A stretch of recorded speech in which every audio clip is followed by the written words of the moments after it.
Hello everyone, and welcome back to another Heartwell dev stream, the live stream series where I continue to develop this adorable Souls-like action platformer mechanics and branching narrative. If you find these dev streams helpful, be sure to subscribe so you hit that bell button soon.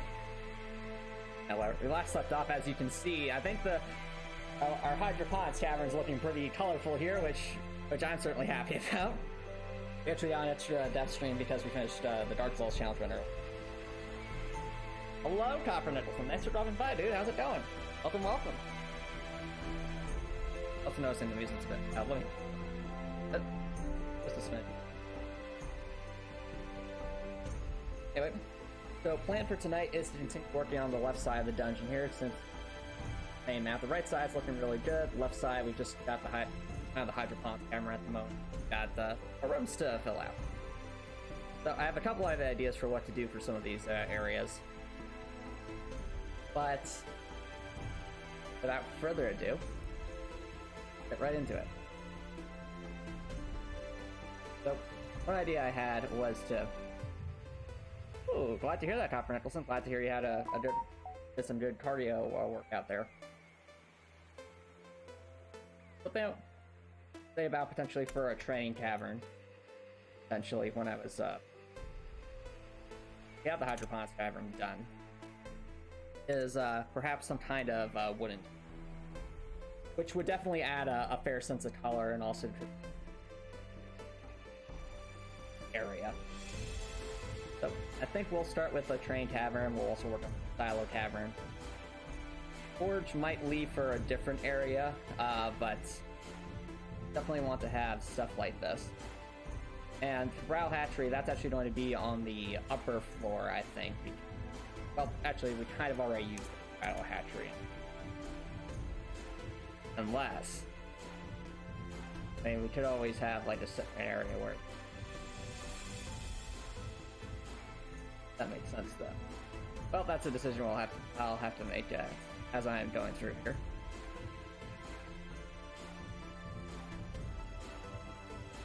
Anyway.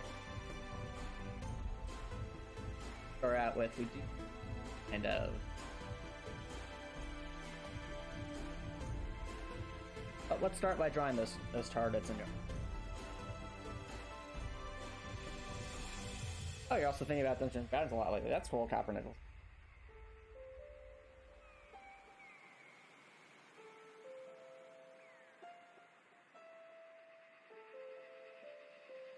I guess it depends on the type of Dungeons & Dragons game. So, all I can say really at that point is talk with them if they point you in particular like wiki. You can look at.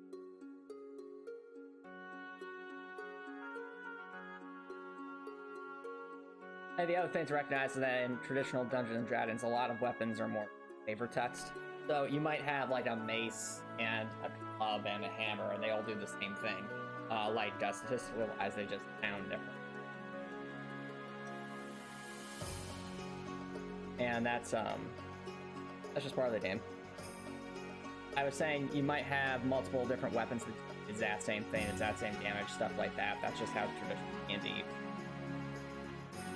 It's more so when you look at broad weapon categories that things are different.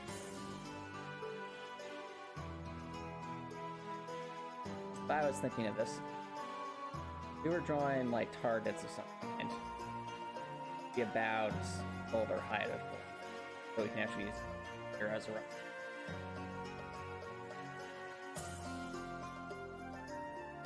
Now wood is of this color.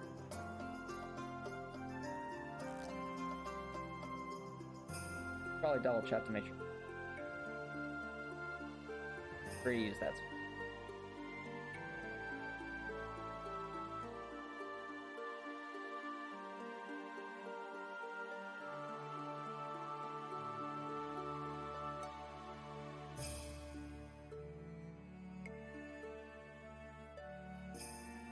well, you could always consult with your DM about that.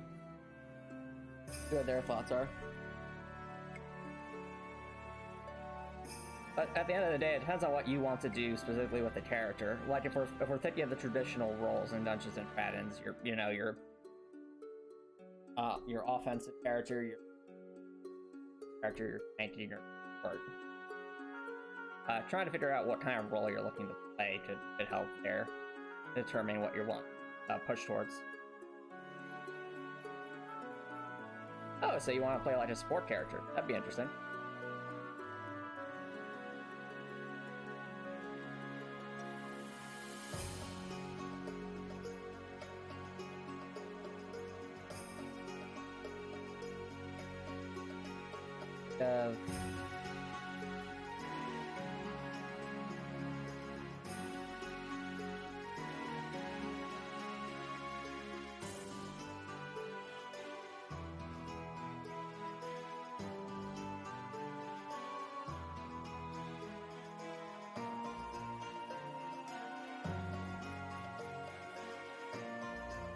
In terms of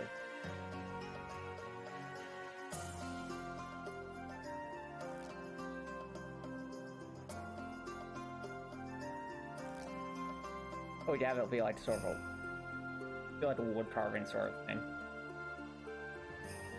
But if we're going for targets, they might paint it like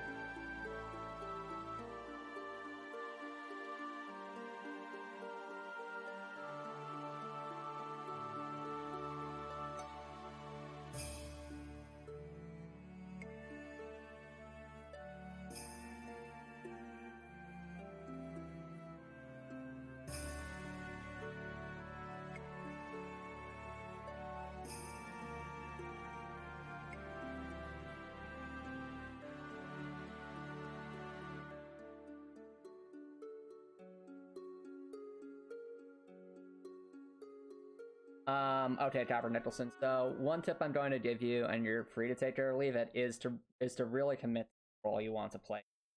So, if you want to be a full-blown support, you should definitely try to spec into that min-max towards. Same thing goes with DPS. If you try to do half and half, you might be okay at certain things, but you'll find yourself, you'll probably find yourself being held back in situations. So adjust it to.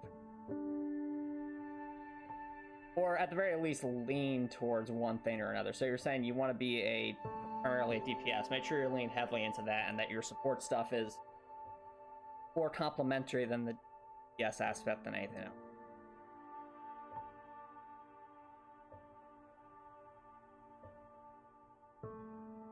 That way you still kind of have your main focus.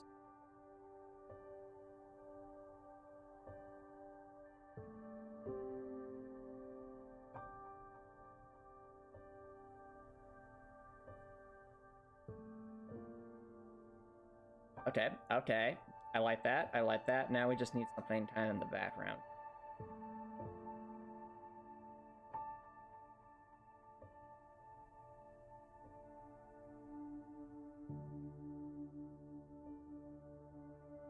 Bring that up.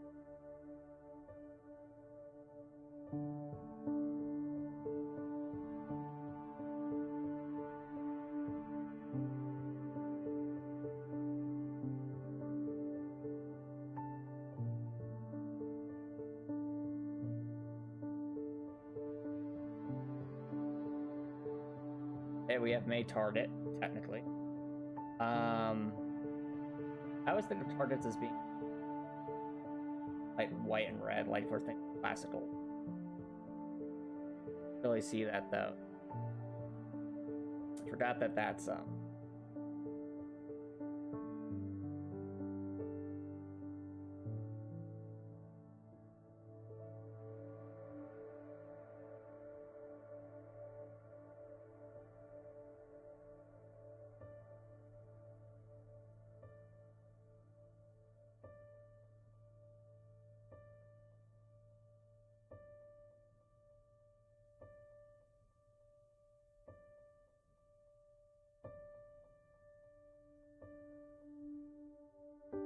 Army almost wants to colors.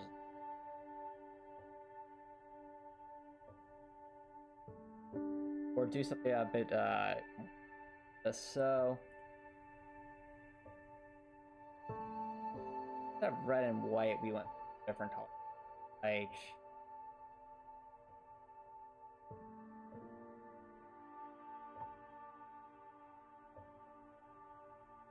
or just inverting it like it was with white.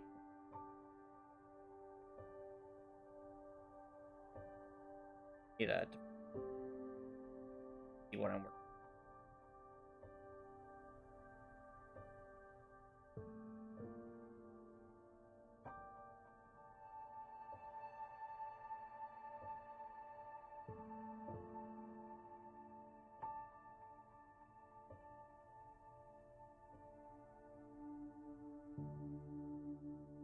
Background talk.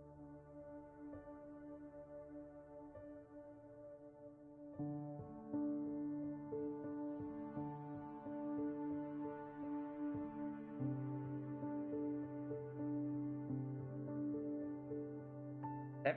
That sounds like an interesting strategy to pull out in a wide variety of situations, Governmental. Just recognize that one character can't do everything, so you will have situations where you have to rely on someone else. That's okay. Just keep that in mind.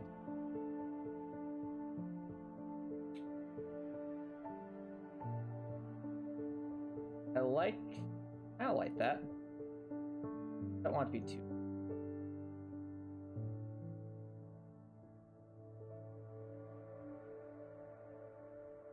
Oh, actually. Ah, there we go. I have ideas, chat. I have ideas.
I think that'll do for our at least ours as a base target.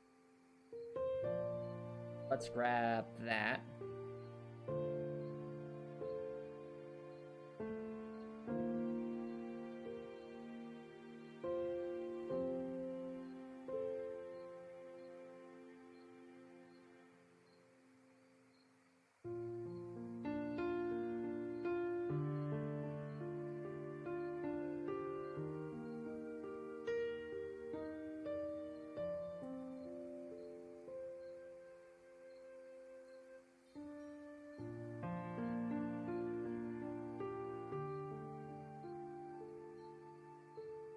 Yep, made sense to operate.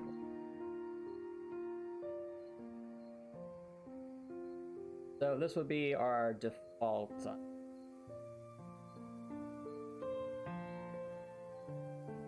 Right. Realizing that I'm not going to quite well with the wall.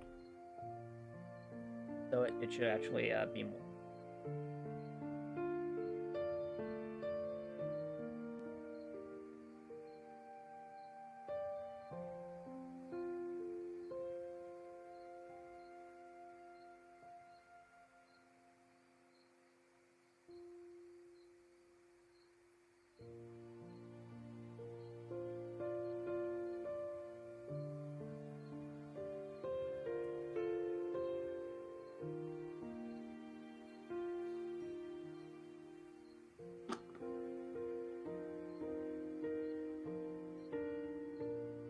Oh, that gave me an idea, chat. Since we're thinking of training like equipment, another thing that could exist, and this would actually justify like a platform. Looking, yeah, if we're looking at what we have so far, get some kind of platform that's almost singular.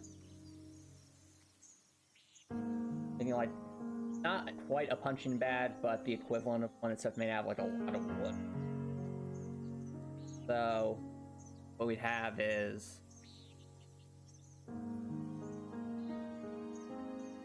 kind of rectangular structure.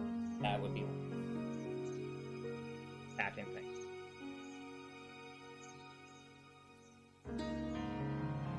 What that would look like. Start with the top platform. I think we could probably, well, go with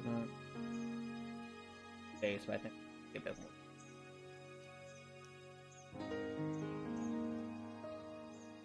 Size only.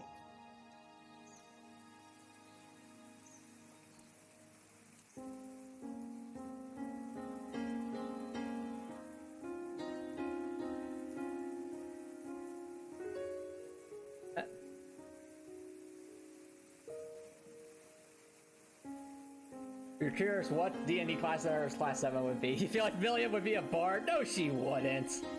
William smashes things like this with a hammer. Like, I feel like if anyone's going to be the knights, probably William. Name one other person in Trails of Cold Steel that can deal psychic damage with only their words. Do you want a list, sir? Because, I mean, Gideon could deal psychic damage using that flute he had, and, well, Emma most certainly could. And even if we're just going off of meme potential, Princess Alphen exists, Sarah exists. I mean, a lot of Class 7 has, well, not Class 7, just,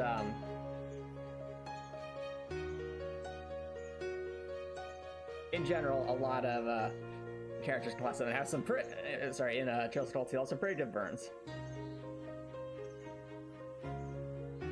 That's not a bard, Copper Nicholson. If you want a bard, that's definitely Elliot. Like, Elliot, he literally plays a violin. Like, that's his, and he does all the support stuff. He's the definition, the quintessential definition of bard. Like...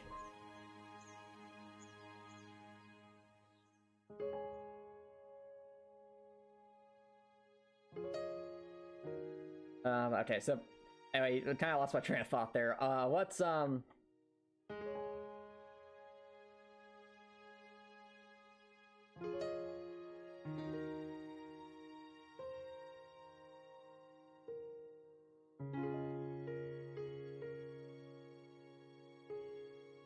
So the thought chat is...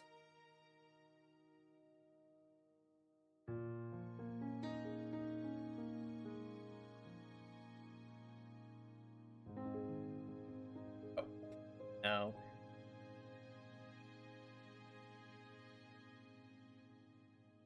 Have like a structure like... I want the top to be a bit more...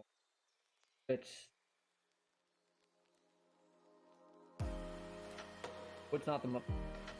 I mean, wood's relatively... Yeah, a smidge thicker.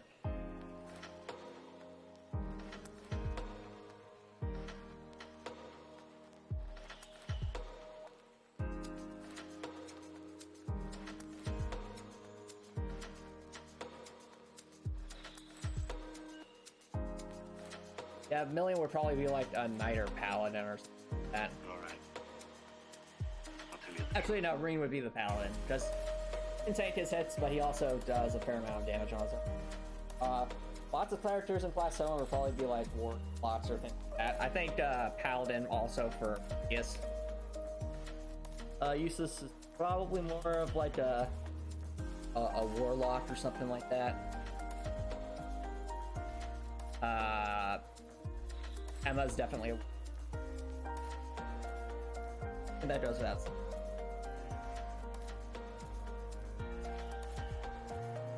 Remember all the happy times we had?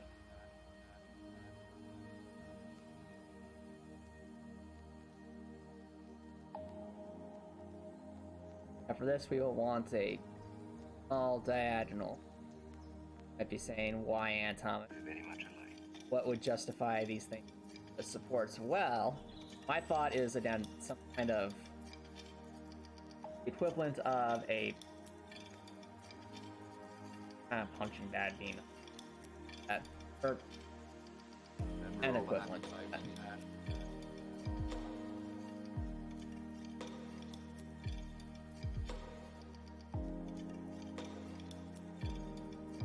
That gives us Very much alike. and just to drive home.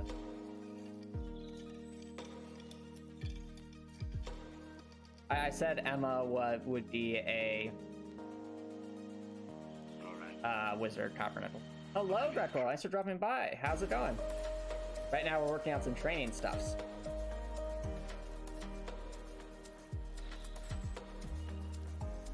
Might have to be cooler if we had like a vent here. Sure.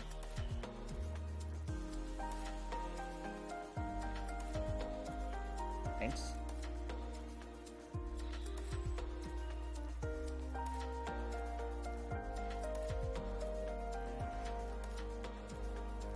That.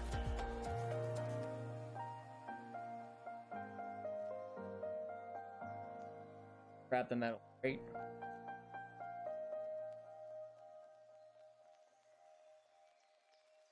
Bed. Have them crates.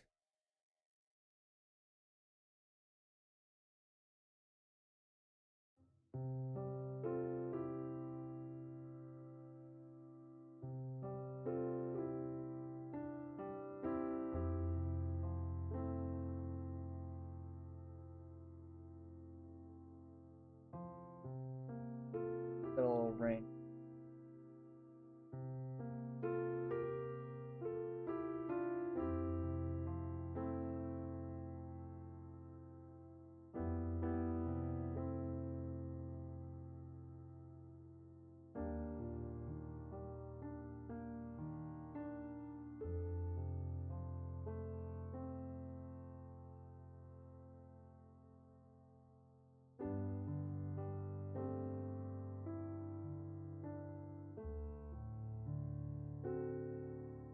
Yep, sounds correct work.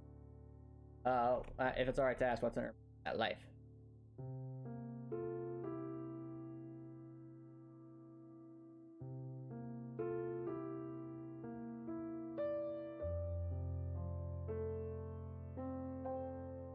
Also, how does the job search? Alright to ask, because I am curious to know your progress. All right, there we go. We have ourselves a platform. Maybe asking the question, okay, Antomicx, why would they put metal here of any kind? And the reason is work.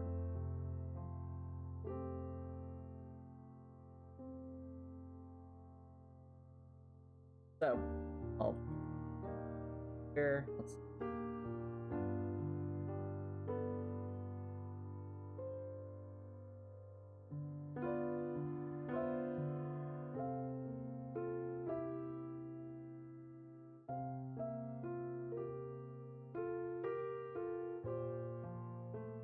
Oh, wants to try to work on your game.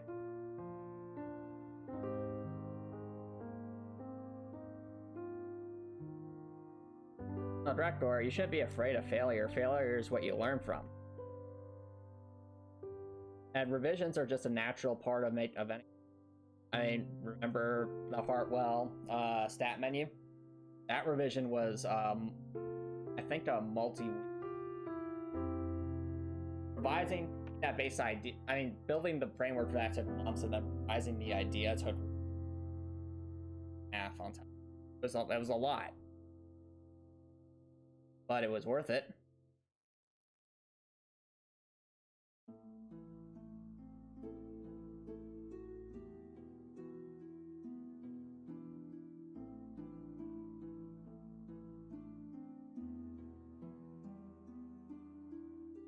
Like some kind of chains.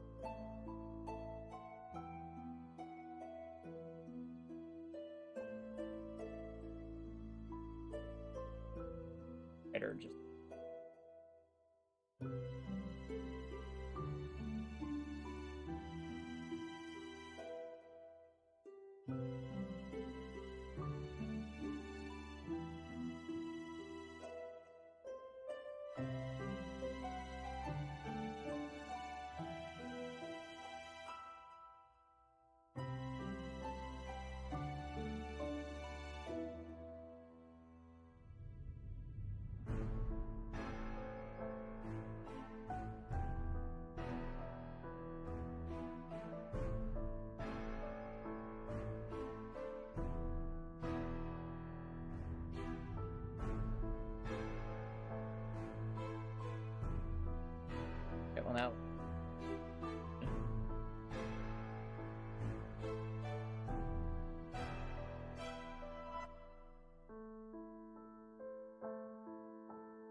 Like, maybe we should have it like be like these 4 canisters.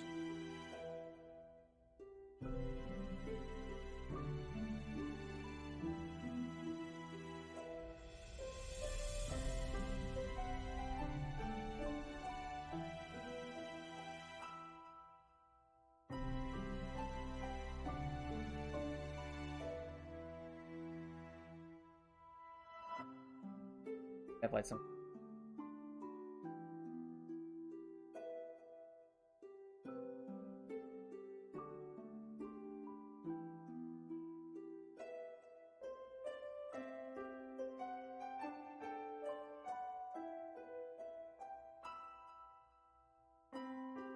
Better piece.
Okay, there we go. Great soul.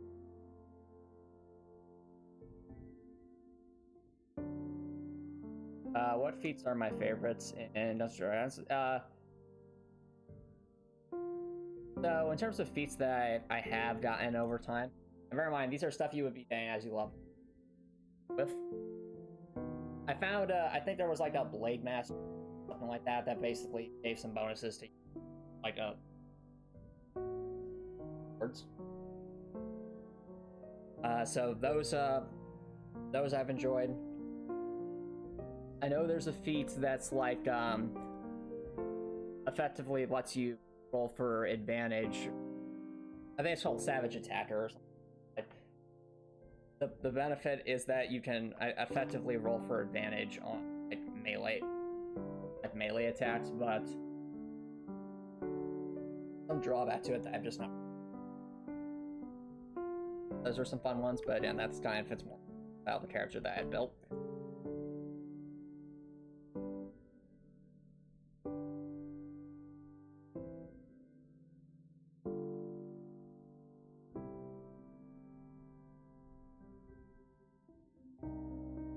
Oh, whoa, look at that. I actually like that. Kinda. Oh.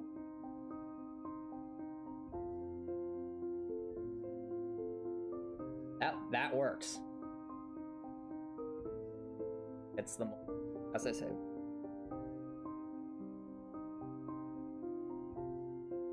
Right. Grab.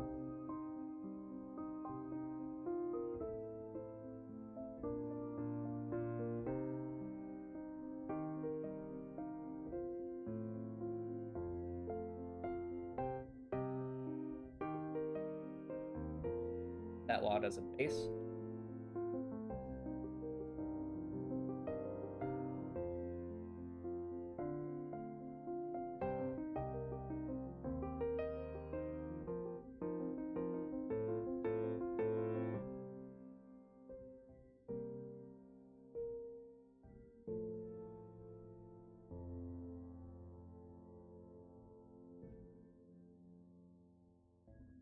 One question: will the player be able to go under the wood structure thing, or only over it? Good question, Record. So the answer is no.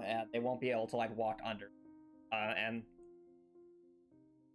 that's why I'm putting this up here to kind of indicate that, like, hey, you can't just there.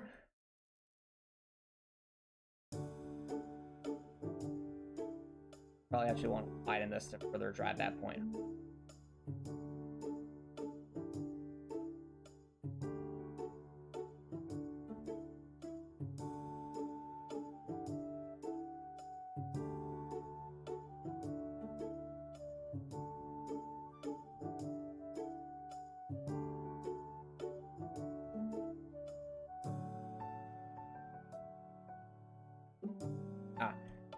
Do you have a more specific question about that, Drakdor? But yeah, all I'm gonna say, Drakdor, to your previous question, not the one about the twin structure, is about a data developer is this: if you're going to be paralyzed by fear for just the act of having to redo certain things as you do, then you might as well not undertake any major project, as that just comes with the territory, dude. Once, but it's on it. Like, you gotta.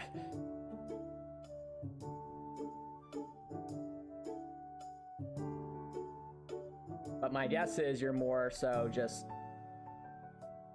sitting there in concern rather than trying to get to it, and that's leads to what's.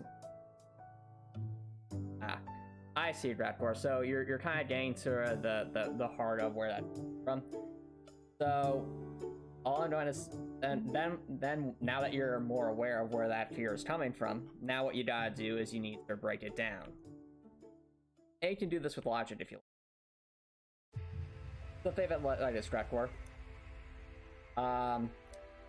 With your game, are you going to be under the same pressures you had working on a game and your spare time that you would be under working like to a grade in college?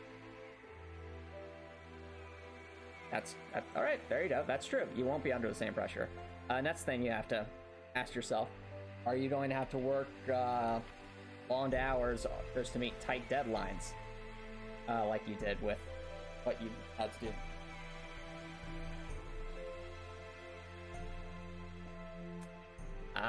Well, Drakdor, it's up to you to hold yourself accountable. If no one's going to force you to do this, so you have to really want it.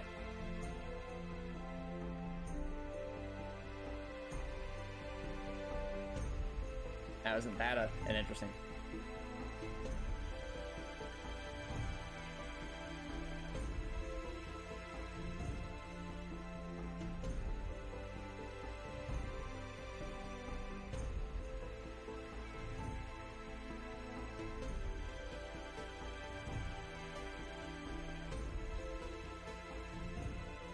Okay.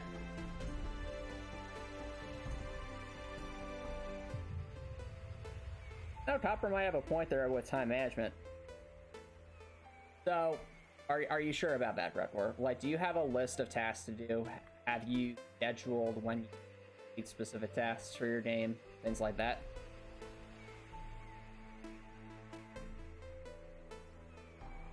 Do you have a calendar somewhere or something to that effect where you said, I don't know, by this date and time, I want to have a task?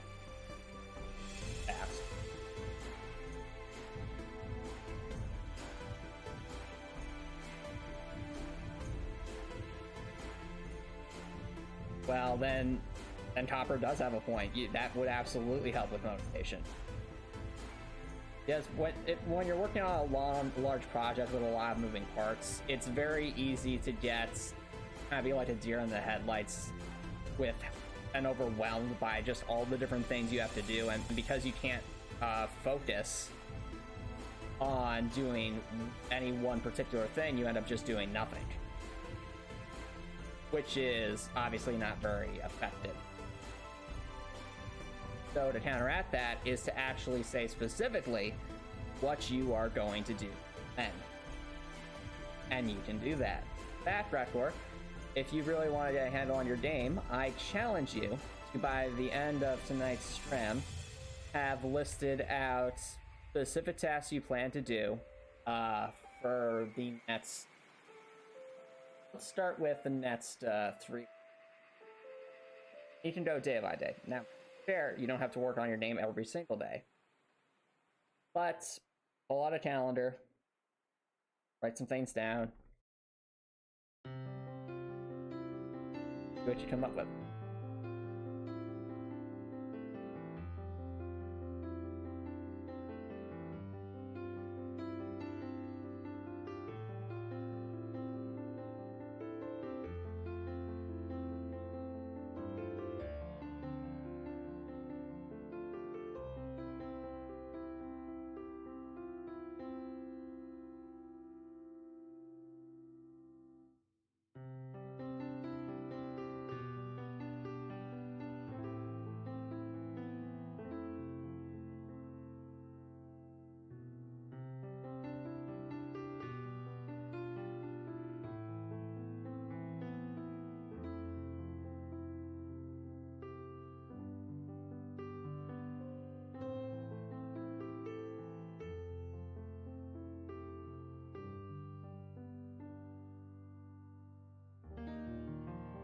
Alright, sounds good, Record.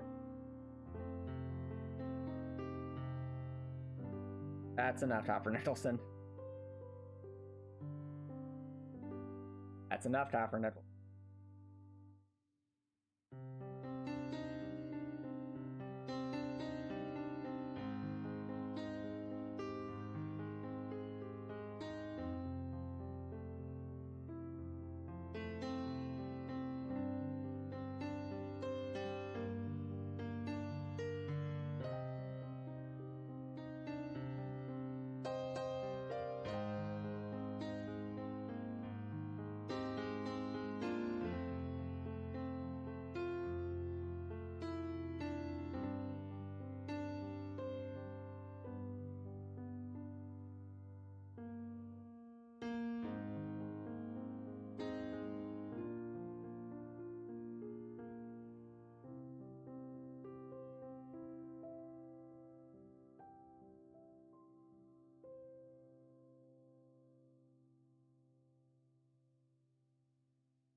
Build.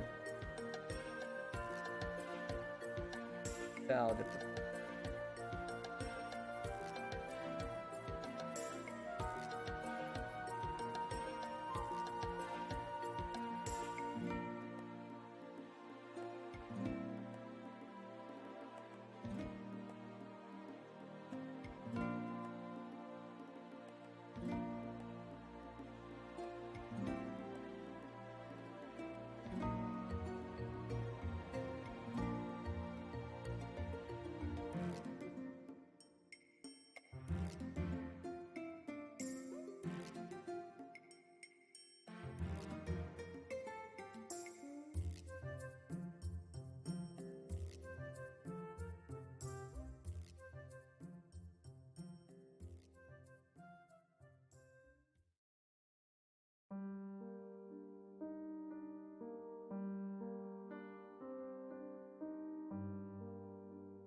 Probably have like something.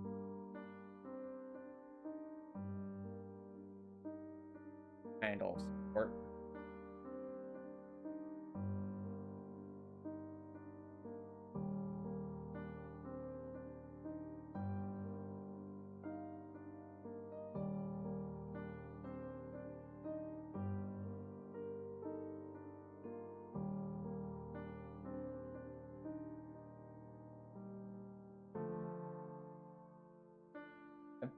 That works, I think.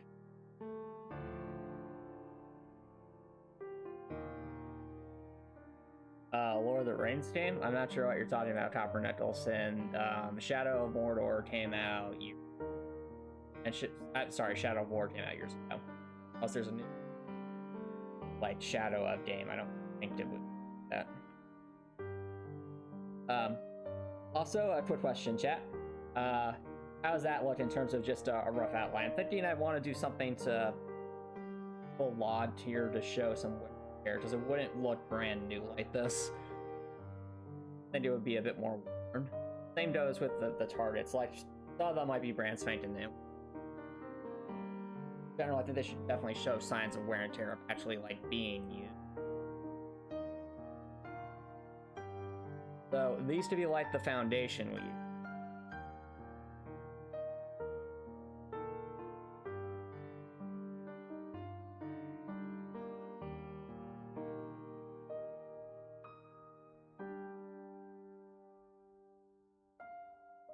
In terms of like the final time, we definitely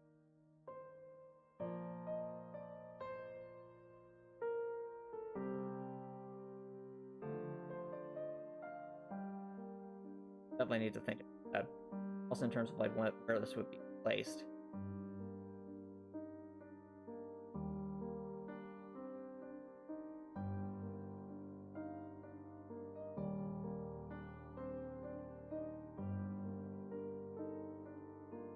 At least for now, having that option.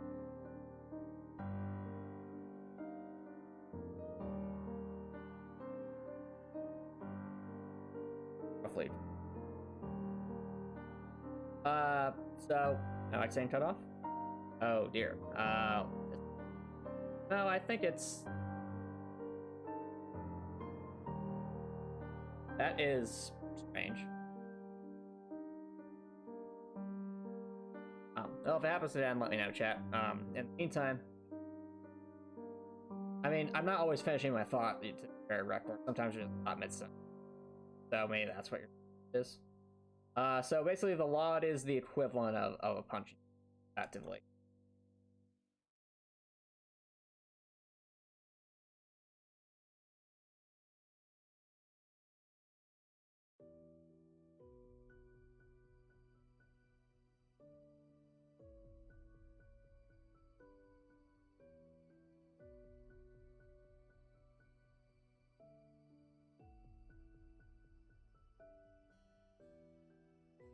Oh, this is...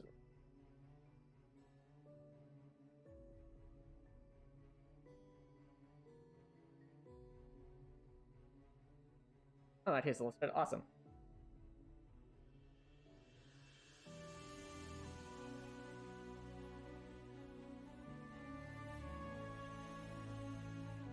We could. I mean, Dorothy wouldn't, like, fit there, but...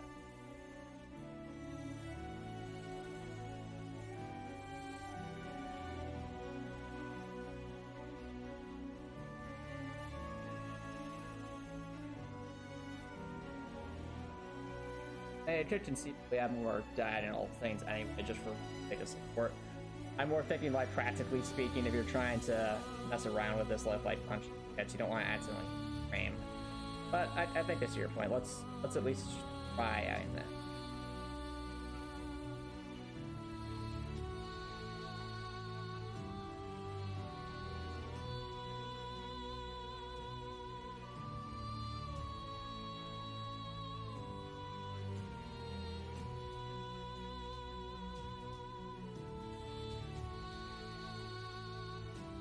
Well, no, I don't think they'd have.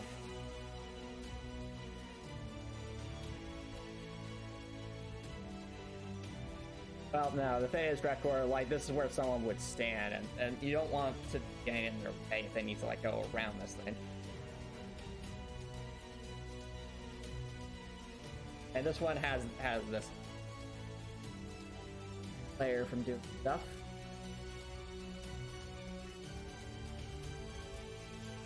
But one thing I do want... Oh, there's a couple things. First, I'll need to make clear that there's another one back there since we have that staff holding. And either that or we can just get rid of the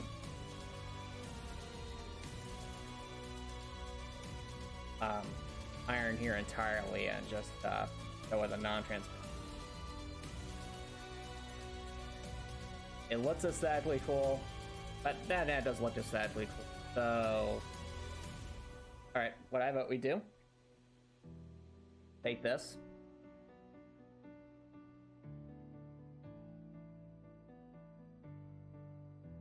A little bit of image hacks here. Line that up. That.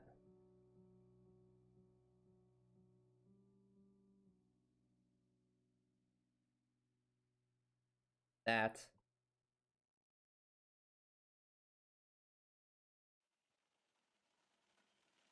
On the base layer. And boom. Look at that, chat. It looks like we have another one just that's kind of back there.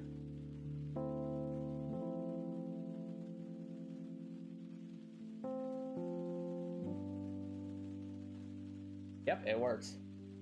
It conveys that this conceivably multiple people. It shows that conceivably multiple people area. And speaking of which, to further drive that point on the sides, you'll be able to see it there too. So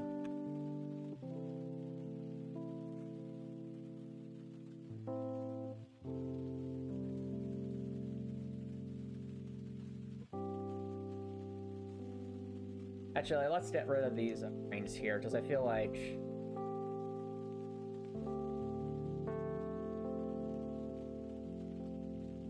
that should be plenty.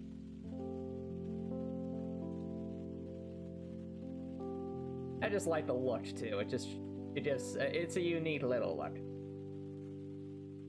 Now, going back to the idea of wear and tear. So this is like a brand spanking new target. Oh, what's that, Drekor? Well, no, Copper Nicholson. The best weapon in Dungeons & Dragons is whatever the current enemy is weak to. What's your idea, Drekor?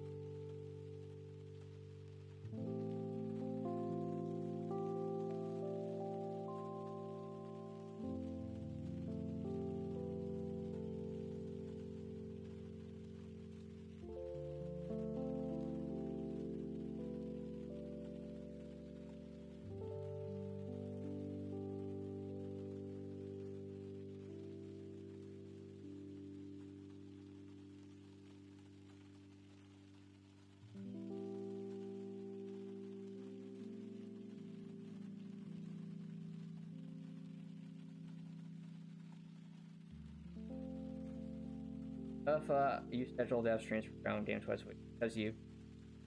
Oh, well, sure, Drekor. Yeah, that should help. Yeah.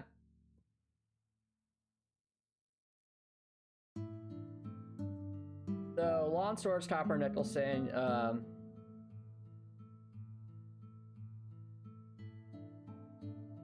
the thing about Lawn Swords is they're versatile in the sense that you can use them for either bludgeoning, not bludgeoning, I think you can use them for either slashing or damage, which gives them some versatility. And you can also two-hand them for slightly more. So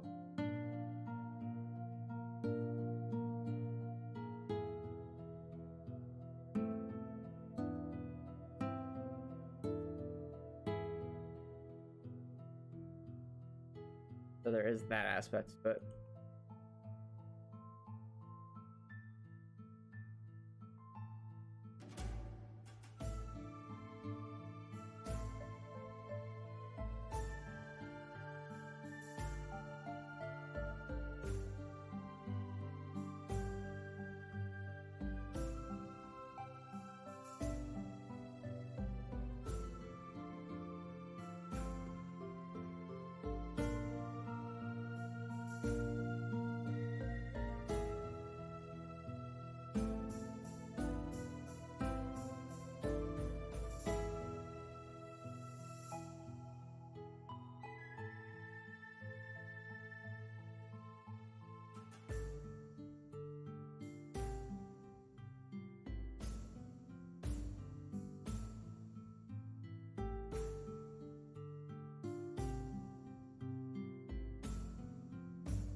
Cavern.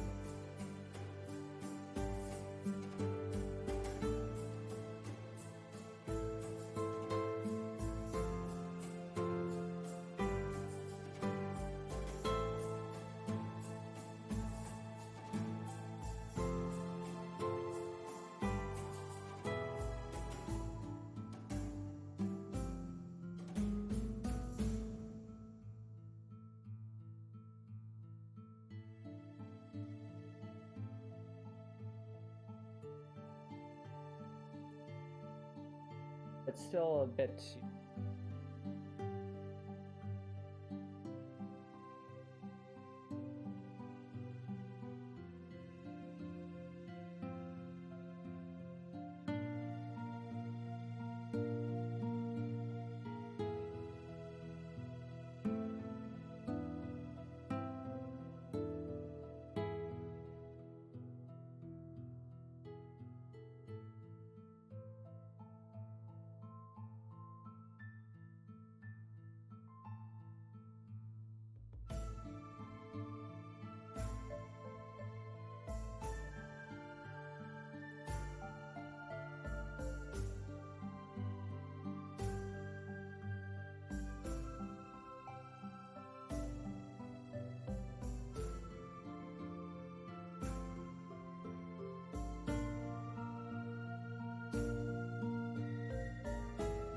bit better.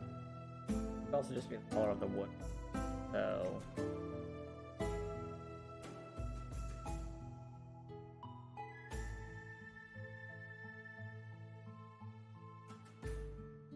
sure.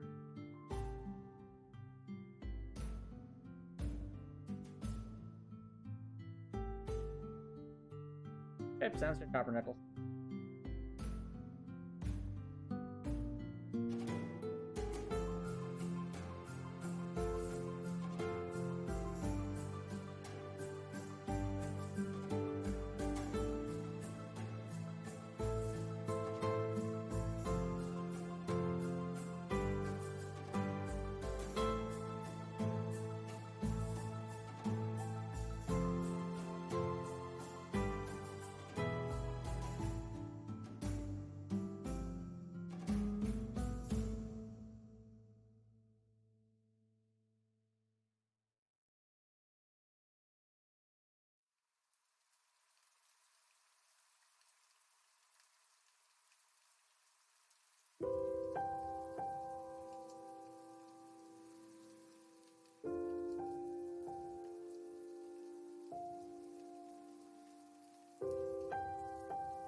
Ah, Elden Ring, that's what I was told. So what class am I playing? It will have to be Bandit, because that's the only class that starts with a bow.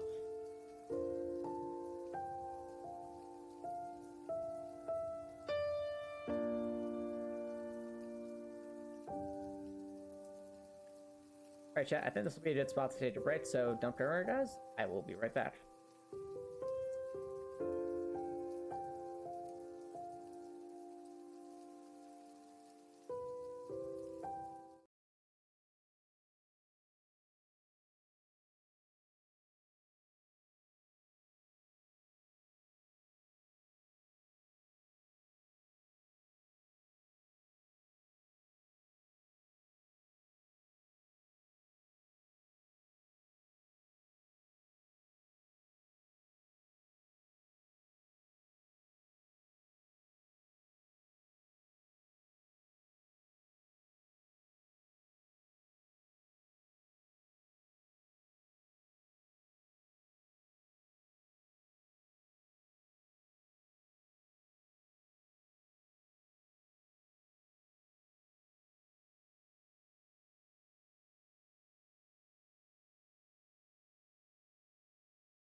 Right, chat, welcome back.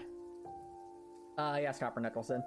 Bandit is, I think, one of the 10 potential starting classes in it. And I think it's the rough equivalent to like the Thief from Dark Souls that you start with. No. I think it might actually be equivalent to the same class of the same name from Dark Souls. The intent was that you have a bow of something. Hey, Drakor, welcome back. Oh, speaking of Elden Ring, it's seeming increasingly likely that I'll have a stream tomorrow night, just 30 p.m. Eastern Standard Time, so same as normal, for Elden Ring, because tomorrow is when it launches, at least where I live. And I've just glanced at the reviews and it's getting overwhelmingly positive reception, which to me is a very good sign, because oftentimes with some of these big launches, if there's issues, it's going to become apparent. Though ironically, with Elden Ring, the only negative thing I've read about so far, it was kind of hilarious, is that they said it's a bit, basically Elden Ring feels like Dark Souls, and they say that as sort of like we were expecting something different. I'm like, why? It's From Software. That's what they do.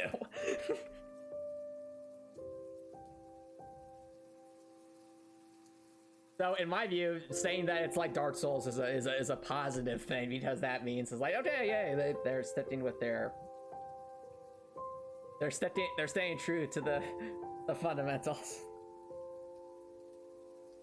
Oh, that's cool, Drakor. Oh, I thought even Nintendo Life, which usually reviews like Switch games, they said Elden Ring actually is like vying with Mario Odyssey for their #1 game, which is kind of in their rankings, which is kind of hilarious if you think about it. Because it's like Elden Ring's not on Switch, and they're like, we wish it was. Like, so that does get me very excited to see it, play it, and to make our ancestor a fee.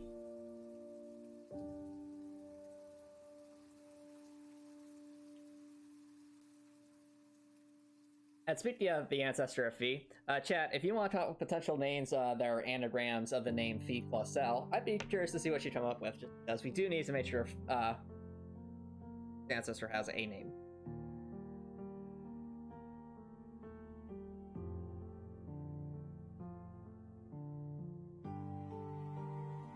It'll be a her, Grakor.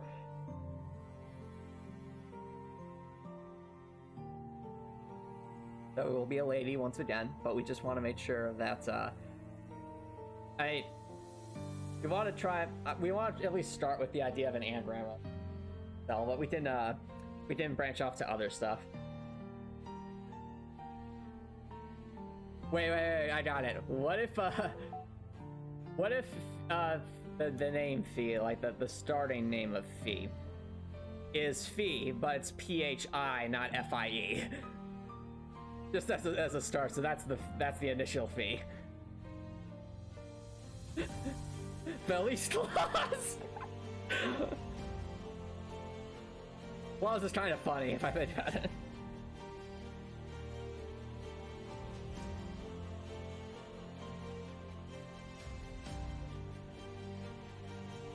That kind of works though. Felice. Felice. I could like that. Felice. That could work. Or we could do PHI. That's. Oh dear. Now we have decisions. But in terms of a bit of a worn out law, because this would have been attacked a bunch. Add some scratches.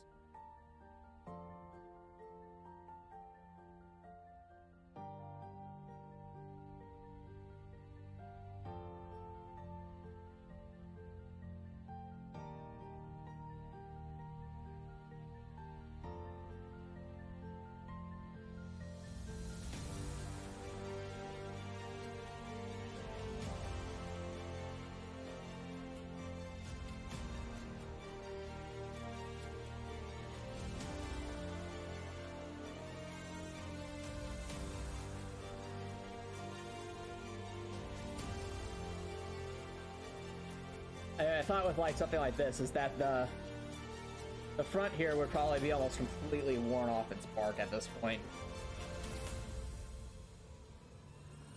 No, Drakor, so these are not puzzles, these are just...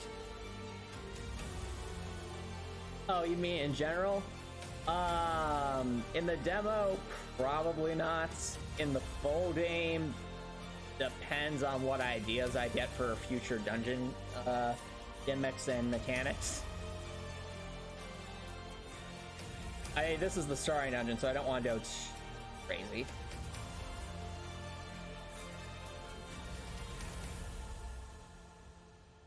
For obvious reasons. But this is definitely... Yep, you have to understand, Dark Souls doesn't really have too many puzzles either. It's more so like the puzzle, in air quotes, is figuring out how to approach the different combat situations.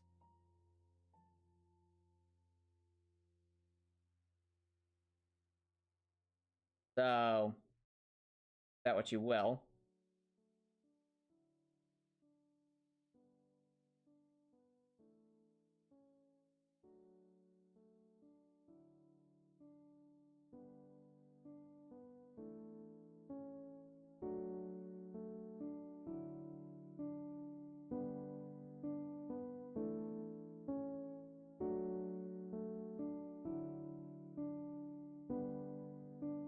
Oh, yeah, that's actually a good idea, Doctor. I didn't even think about that. You're right. You're right. Outline it kind of like... Oh. Flipping snazzy. I like it. I like it.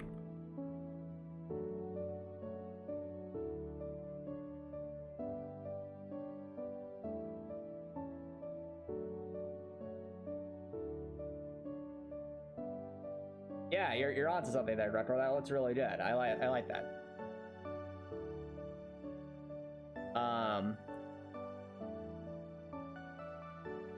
Yeah. Another thing to think of is maybe even make this center section just a smidge darker, have little spots that look a bit scratched up.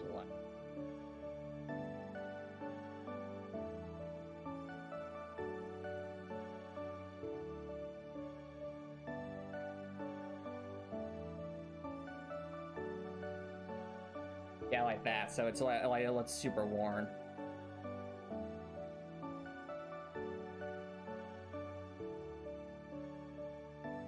I think that'll do. I don't want to go two-hand because if I do, the thing you have to remember is there might be a couple of these together. Having them similarly worn, I think for a punching pad makes sense, but for like targets you see I kind of made at least a few variations. It does. Depending on where it's struck, it would look a little bit different. But also the other intent is that obviously the side of the lodge facing where people will be attacking it from. That's why we'll have a circle here. A worn out wraparound thing. So I work. Now the real question, chat. Where will we put this? Because really think about it.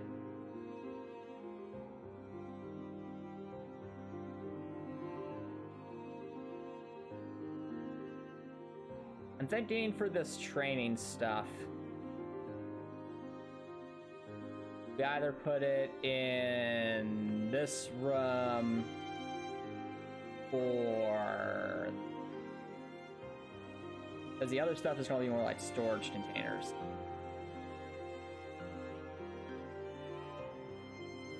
The training area. Well, actually, a train area would probably conceivably be near some kind of like washroom, locker room. I want to have that as a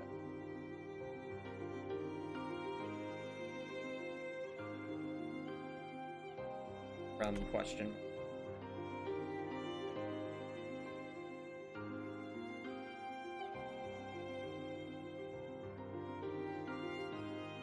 We'll see, Drakor. It really depends on a bunch of different factors for how long Elden Ring will be. If it's even remotely similar to the length of, you have to remember, my first playthrough of, I think, Dark Souls 3, maybe 50 hours. So, and Trails of Cold Steel was like 135.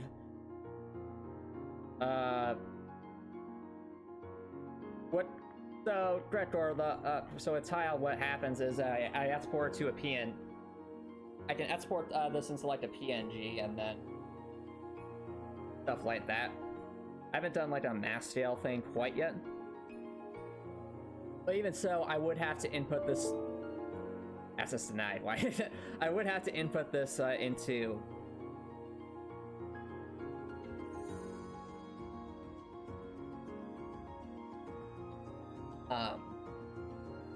I have to input these into like 500 by 500 pixel quick tile maps. Quick drop of background objects, so that way I can actually tessellate it together in the background. So I'll have to redo the mechanical. Well, the mechanical part obviously is going to have to be hand-on anyway, but in terms of just like the background stuff, I will have to do like 500 by 500 pixel section by 500 by 500 pixel, which is fine, because this still helps a lot just outlining it here. But that just looking here and realizing that there's going to be just a lot of necks in here. I'm wondering why there might be a bunch of necks in here. My thought is this could be like maybe like a breeding ground or something like that. So what if, chat, like right here, we had like these stacks of just eggs. They're just sitting there behind like some glass or something. Rows and rows of like snake eggs. Fair amount of work, Record, but compare this to having to do every little bit by hand, like making an object for that and for this and for that. Like, this is definitely superior to that. And also, it's a lot more, it makes more logical to do that. But my mind is current. We'll come back to the train thing in a moment. My mind just currently went to, I want shelves of eggs. And we're going to... The tile editor is alright. It does what it needs to, but I think graphic scale is just better. Graphic scale is designed to be a great software. Whereas with Fusion, it's just meant to be functional.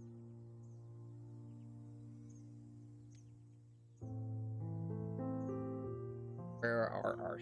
Ah, there we are. That shelf has a base.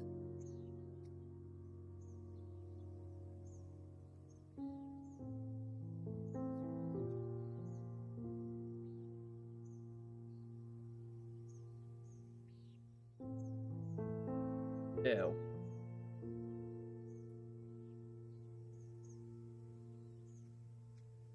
Area. Okay.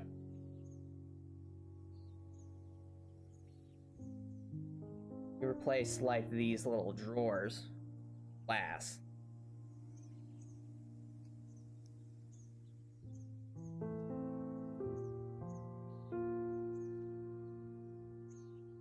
Oh dear. I did not want to do that. Shenanigans have occurred, chat. Kind of metal.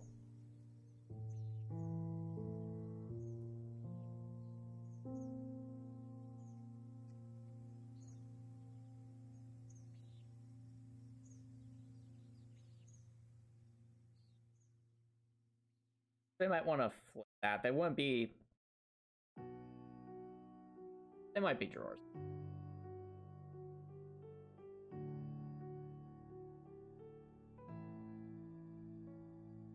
Okay, I like that look. I like that look.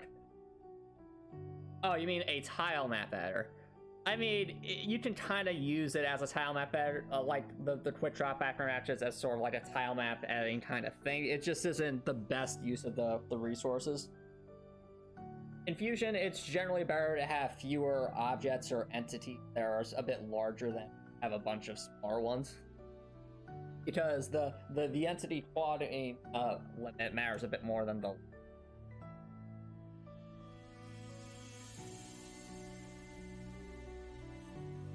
That being said, if you can replace like a massive active object with like mostly a bunch of quick backdrop objects, less interaction on stuff, that's better.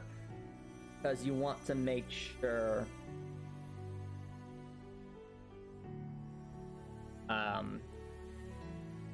you want to make sure that the amount of active objects is limit it as much as possible, since since the engine can handle a lot more in the way of quick backdrop objects and things of that nature. It just handles that a lot better.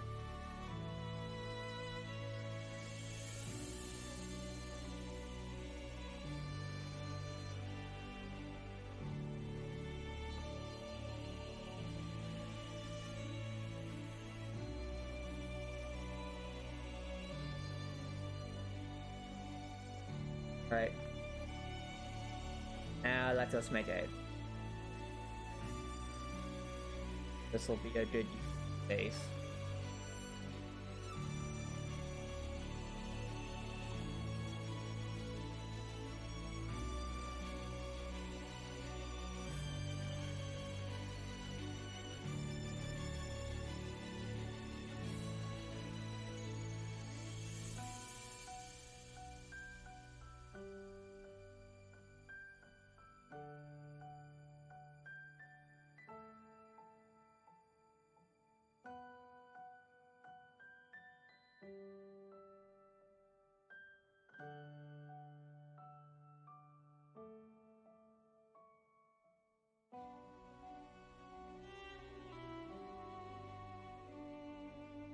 I need to tint them a smidge blue to signify that they're behind barrier there.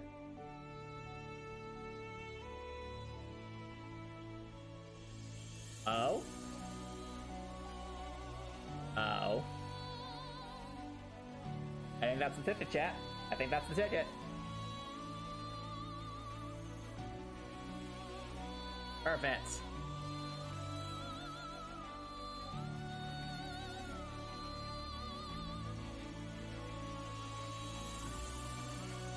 Ladies and gentlemen, we have eggs.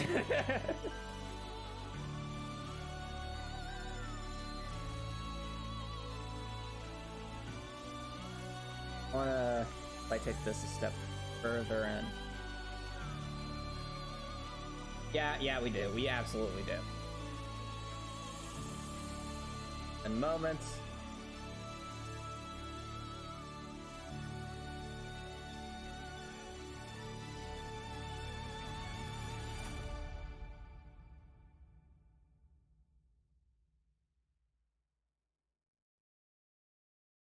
Okay, that one's great. Like, I want that. That top one's perfect. Like, that's.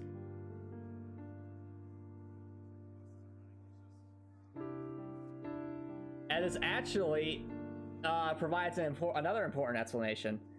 Chat, I didn't even realize that if you need lots of protein and you have just a bunch of snakes lying around, why not go with eggs? Like, think about it for a second. It's they're just scaly chickens, that's all. What do I even say?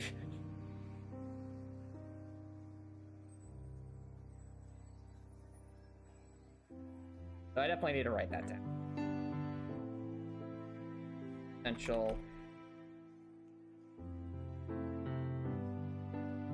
source of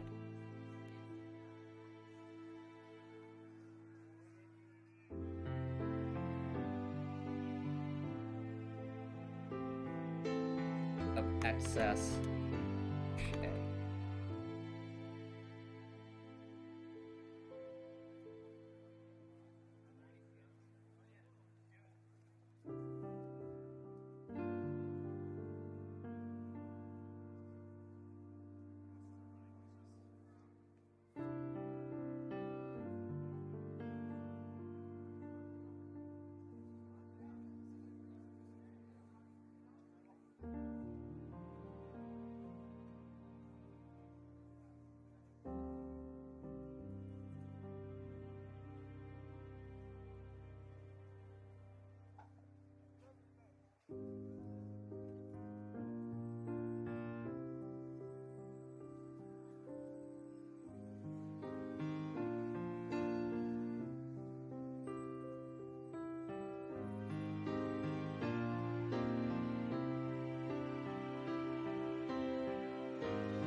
Let's try to.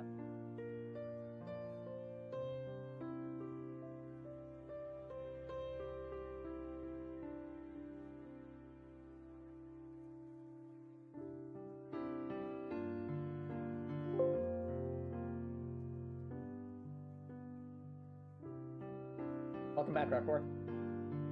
I just realized something. So previously we were saying they were.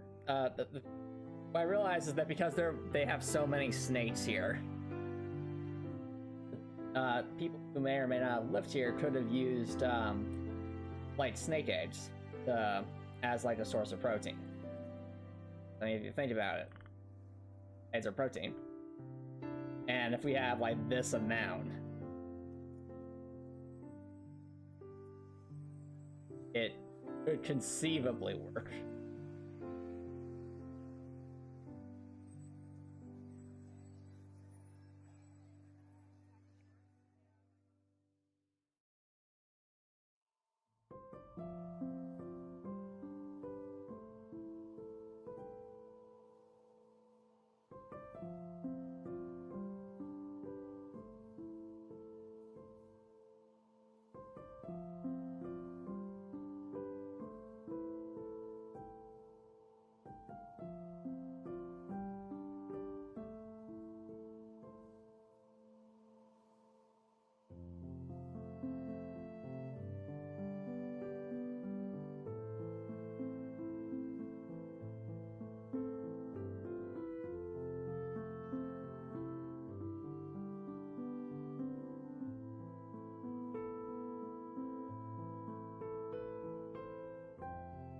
Anyway, just like that, suddenly, magically,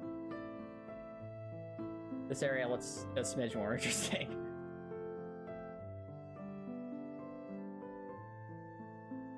Our tile sets.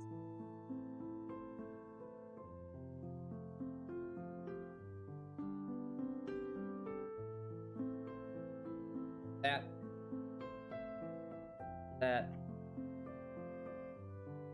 There.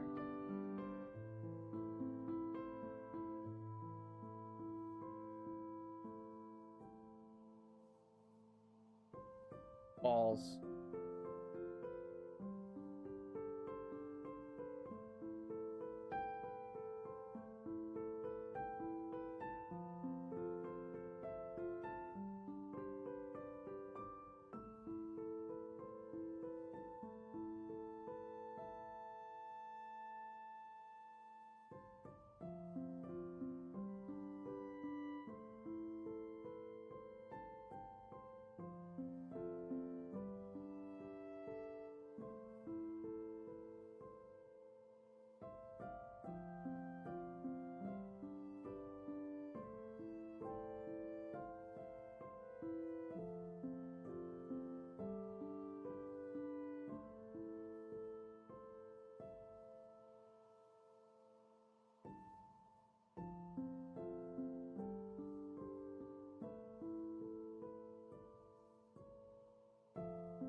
Significantly.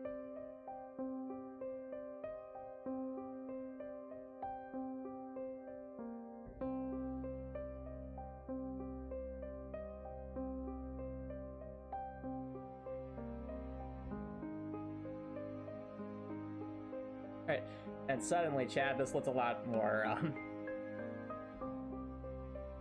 Yep. Since I only depth stream once every 2 weeks.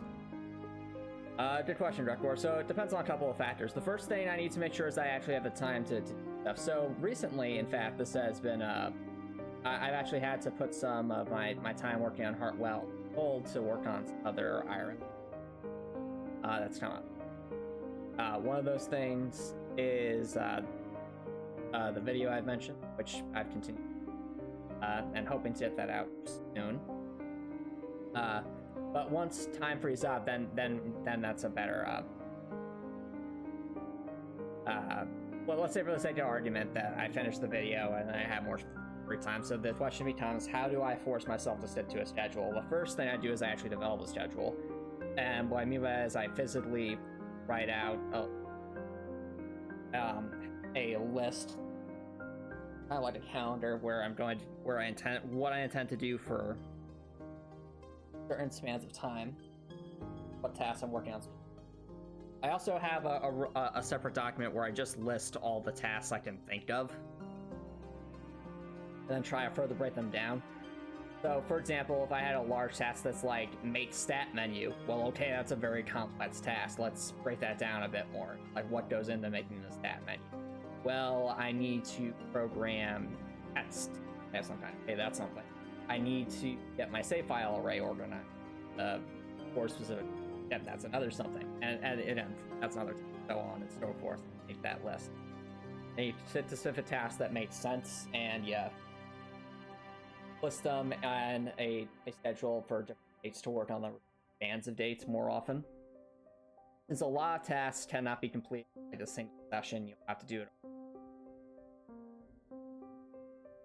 And that's what I do. And I also try to be realistic about the time.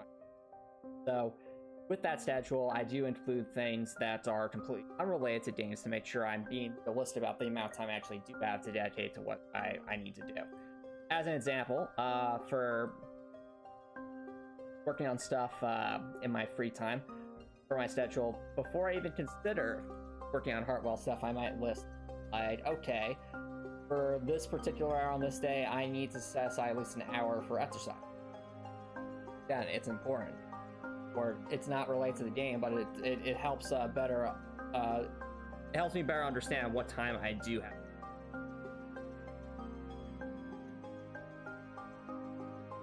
And then once I have that schedule, I make sure it's in a nice place that's easy to access and reference, so I can very quickly be like, okay, what was I doing today? And like, oh yeah, I'm doing X, Y, Z.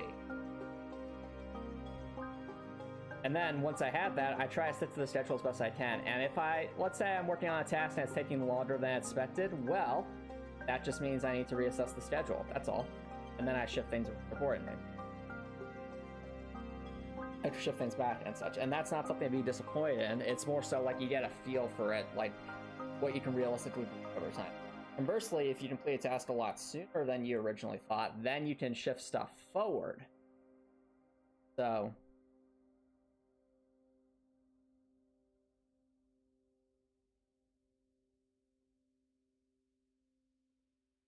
it's like you're taking your options away from it. Not at all, Raptor. You might think, well, clearly if I don't say I'm going to do a specific thing on a day, then I could just choose to do something else. But I tend to find that people who leave stuff open like that end up accomplishing. And this is speaking from experience. And that's just, it goes back to the idea of the weight of indecision. And paralysis is via not being. So, in my opinion, it is better to say you're going to do something specific, and then opt to say, you know what,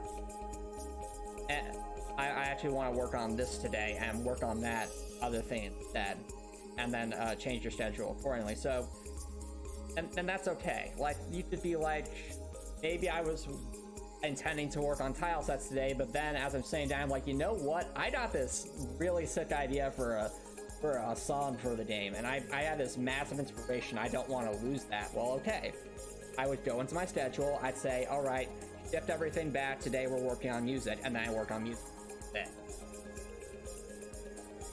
So I haven't sacrificed that quote-unquote freedom, but at the end of the day, I'm more likely to actually do something. I'm more likely to move the ball forward. Be moving the ball forward. Look at that, all the way done. Now let's get to our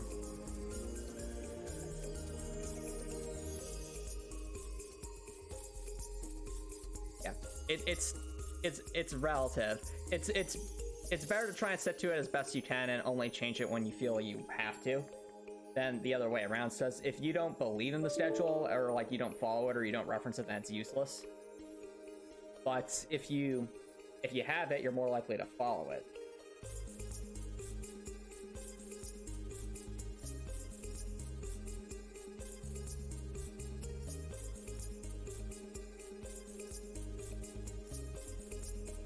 Also just realized this that area doesn't make it.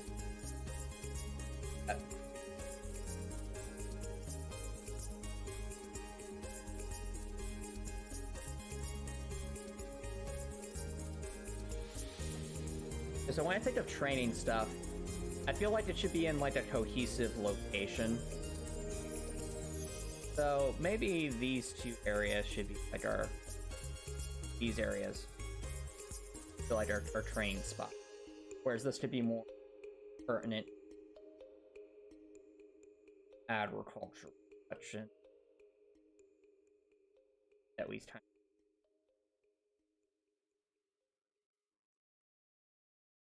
So for the sake of argument, let's say that this area is training spot. How are we making this?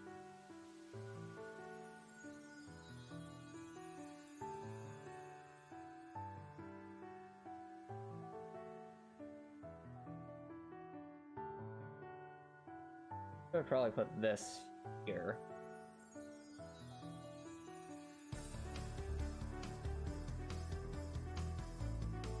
Oh, wait a minute, yeah.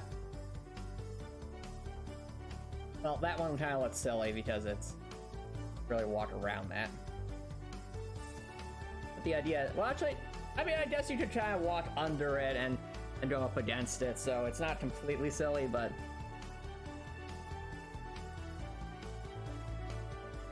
it fits.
The other thing to consider, Rekor, is that when things become routine, it's much easier to... When you build up some kind of routine, it's much easier to stick to it than to not have a routine.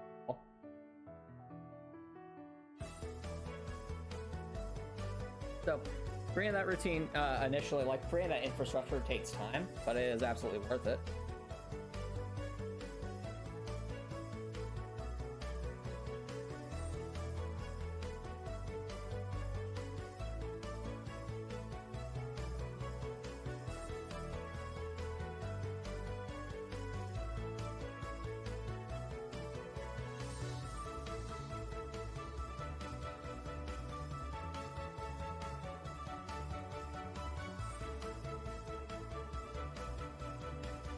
Yo, I just thought of something. Something that would be so cool. Because we're thinking of this as like a training ground, right? What if, this room here, chat, like, what if we had like some sparring mats or something? Like this was like an area where people would like fight on these things and knock each other off. Like some kind of arena thing. That'd be...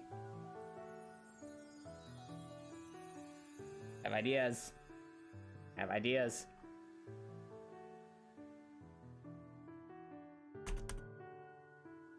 barring. That's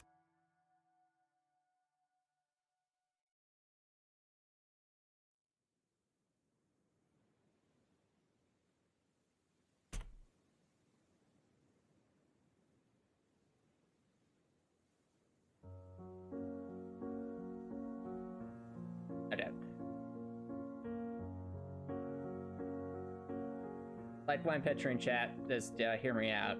Imagine if like you had a couple of people on top of like this, and their goal was to essentially try to wrestle the others off of the platform, like this here. I feel like, I don't know about you, but like that would be a pretty interesting little thing here, conceivably.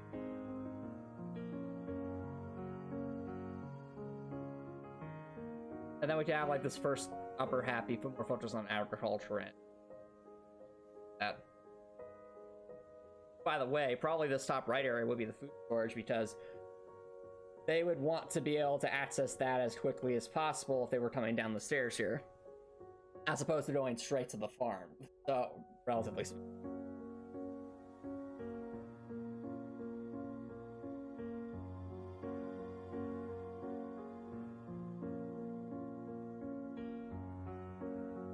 I was looking for... Yep.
Definitely have to expand on what other here. That's definitely a start. Let's go back to my arrow. Definitely giddy about that idea. So, mats. What can we use for mats? We know that these people are capable of making blankets.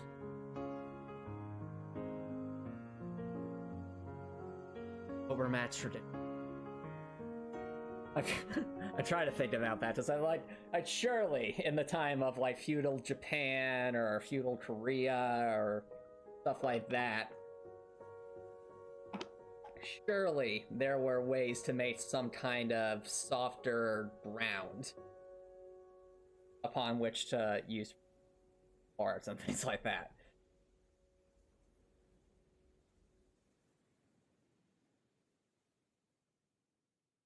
Well, actually, I guess if they just kind of nailed a blanket to the ground, that would definitely be better. That'd be superior to just...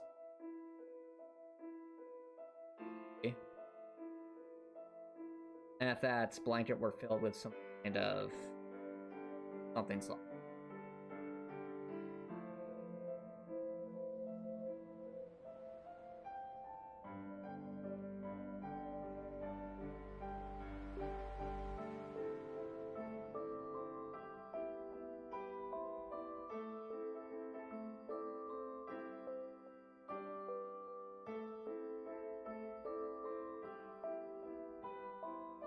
I'll use that pillow as a basis.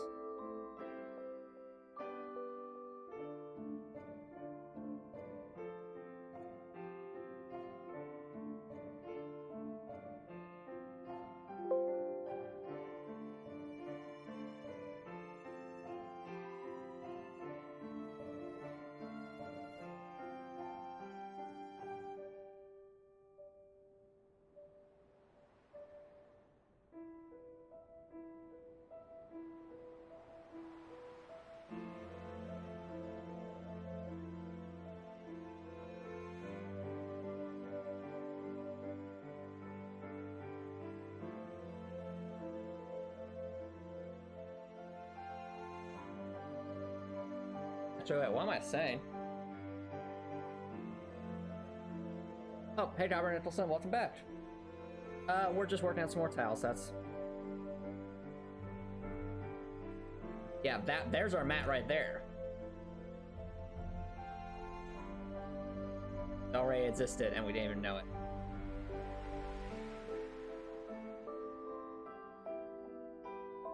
Or at least the basis for our mat.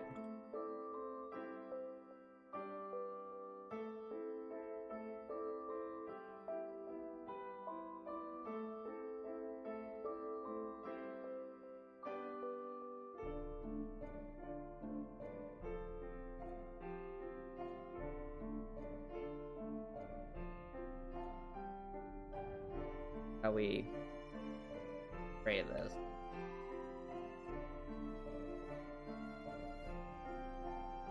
Not really Tabernacle, so we're focused.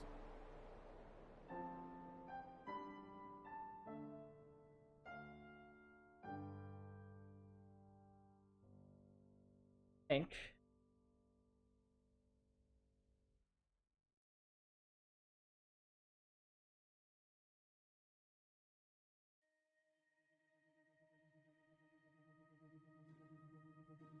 I think those would pass as scoring mats of some.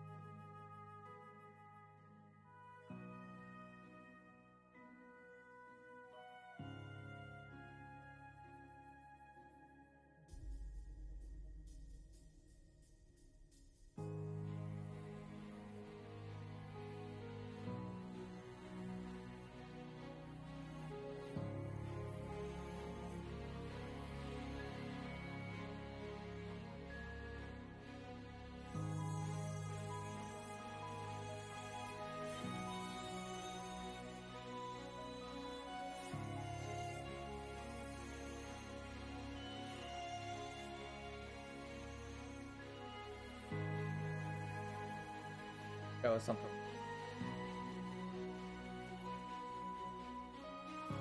And they're like stacked on top of each other.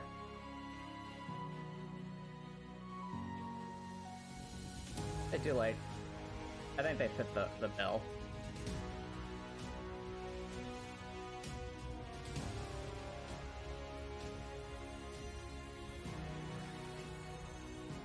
Good question, Copper Nicholson. I think at this point I will play Elden Ring tomorrow, which should be a lot of fun. We'll make our Fee ancestor, we'll play around with bows, we'll see what the game's all about. Be a fun time. I'm definitely excited for the game. Be curious to see what From Software has put together for us this time.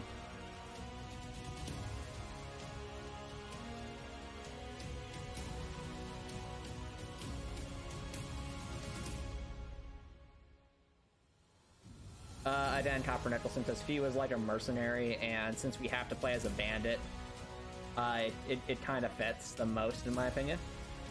Also, it looks like we have another bot chat, so 1 second while I try to figure out how to ban them. In the meantime, please spam your favorite emotes. I'll be right back.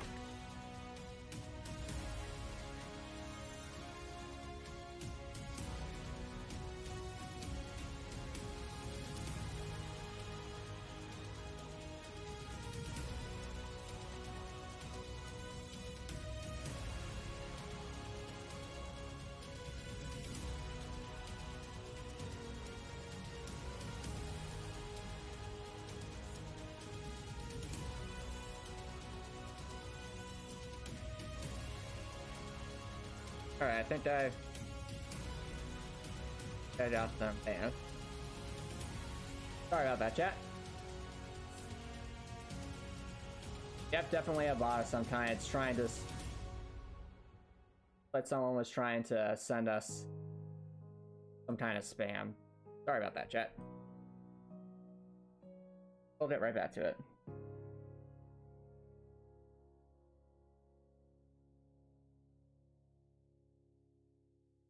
Never met platform.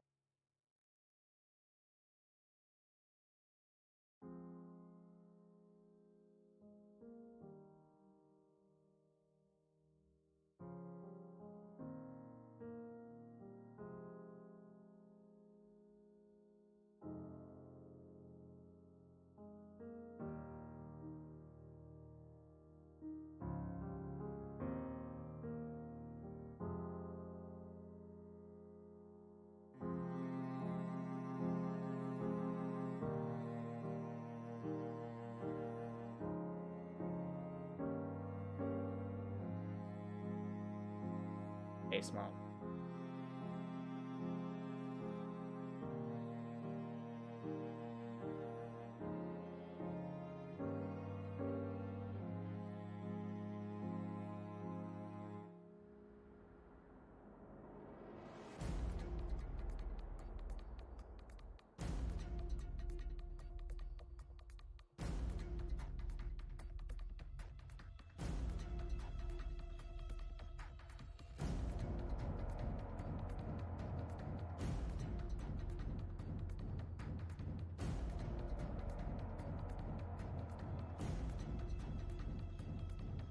Oh, you mean Leia? Unfortunately, Copper Nicholson, lots of bots on the internet are used in it, which is unfortunate.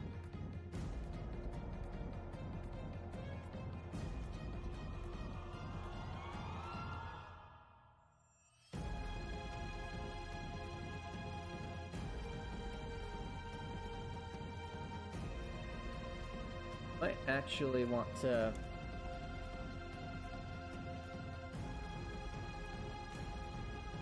Tiny little gap.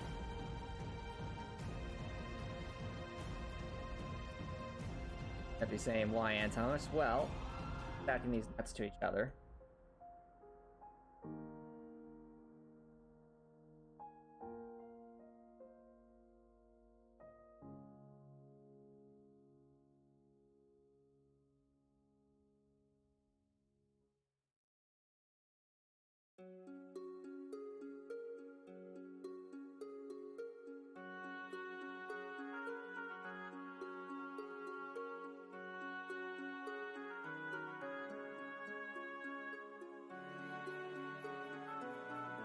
Naturally.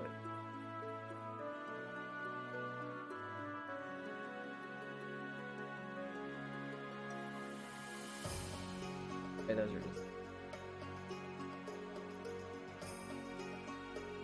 all variants.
Larry.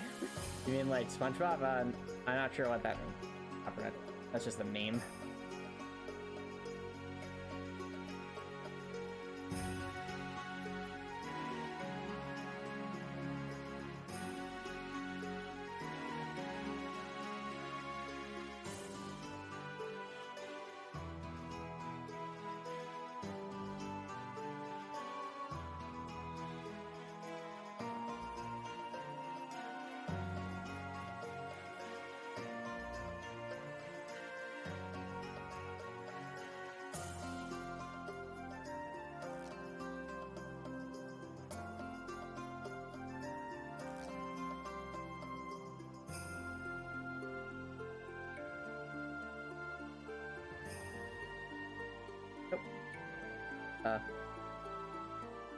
What's the deadline up for your challenge for you, Drekor? At the end of the stream.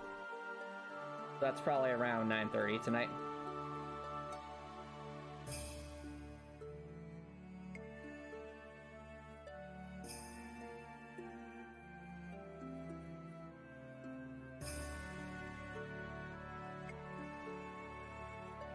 It sounds good, Drekor.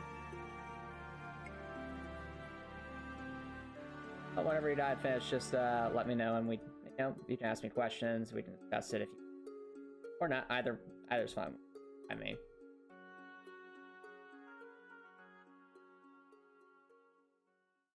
oh wait, that.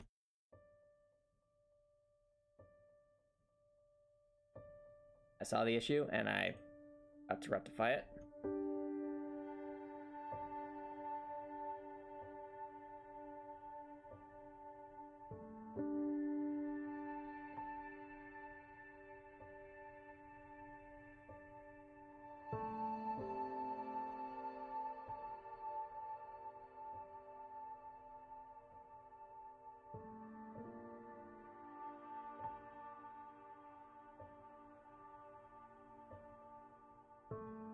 There we go.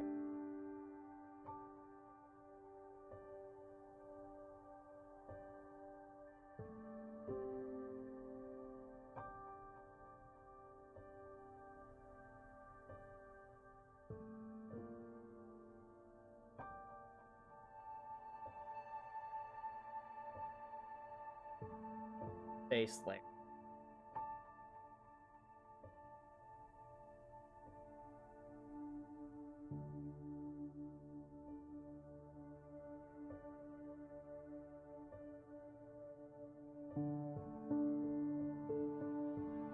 String.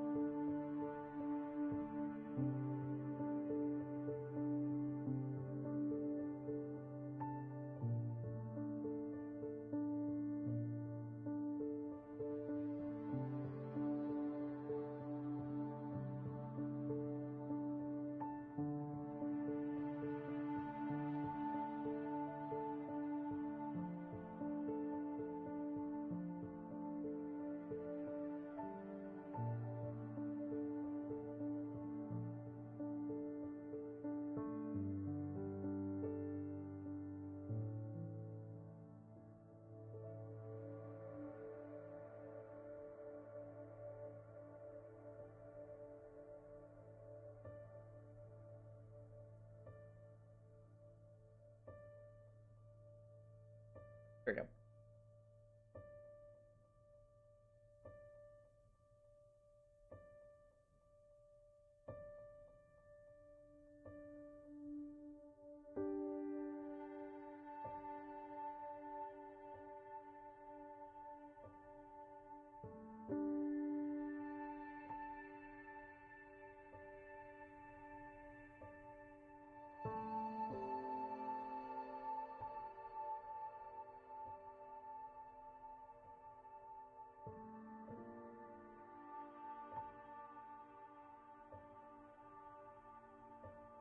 Sure.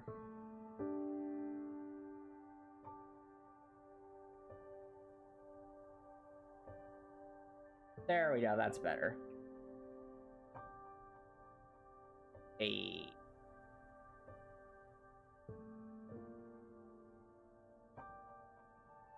The thing I'm thinking about now is those things wouldn't just sit up there, people hopping around on them. So they need something holding them in. much. But they honestly might just nail it down, so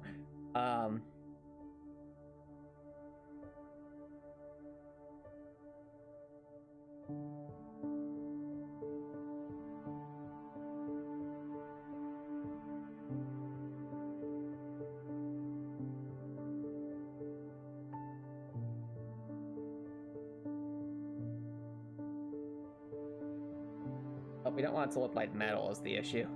So like a band.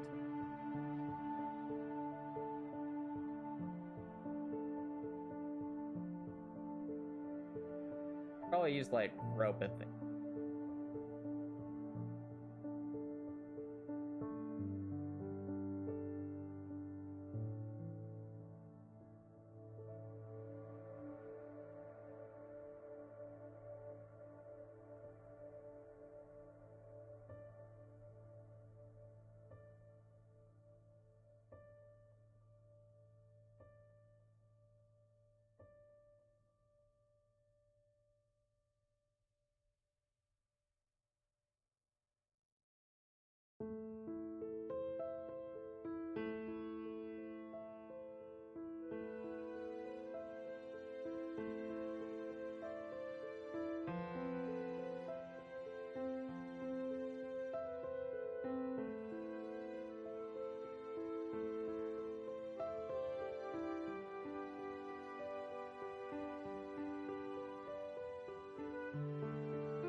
There should be Copper Nicholson. But I won't be doing too crazy tomorrow just because it is my first Grandma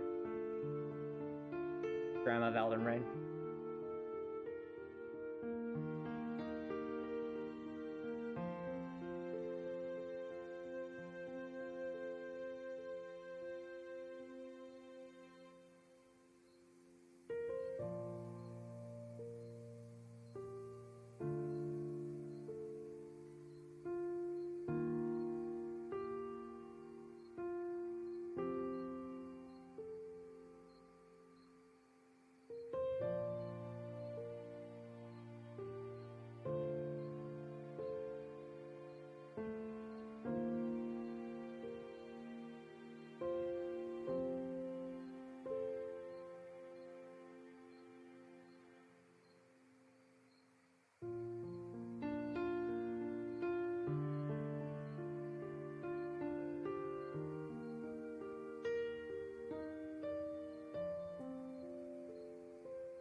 Right, current thought chat is some.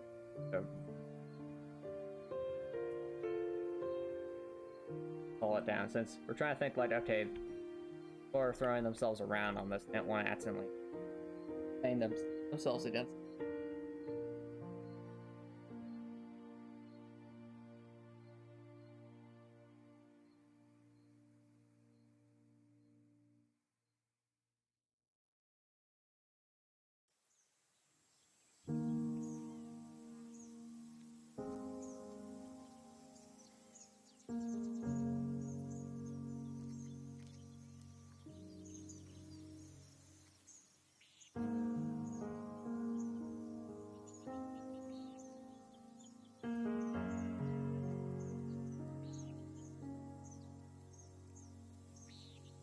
This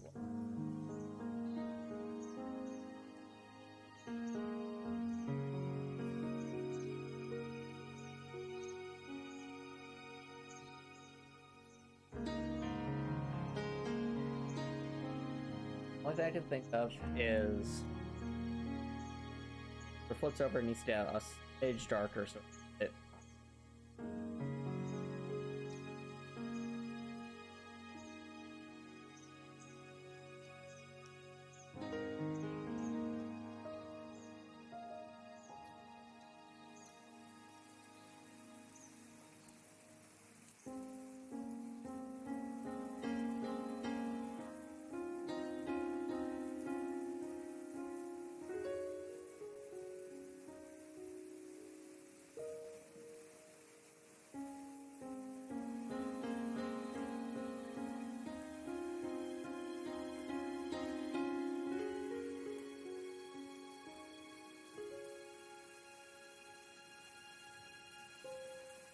I think that.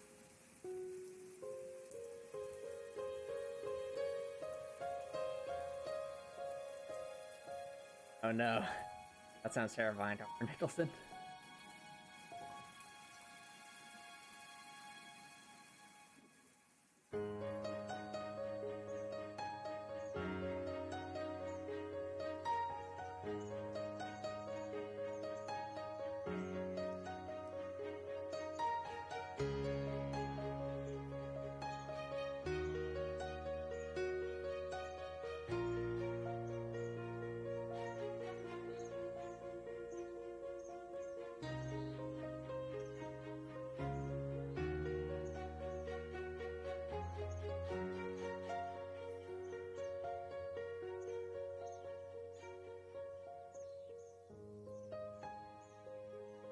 Okay, I think that worked.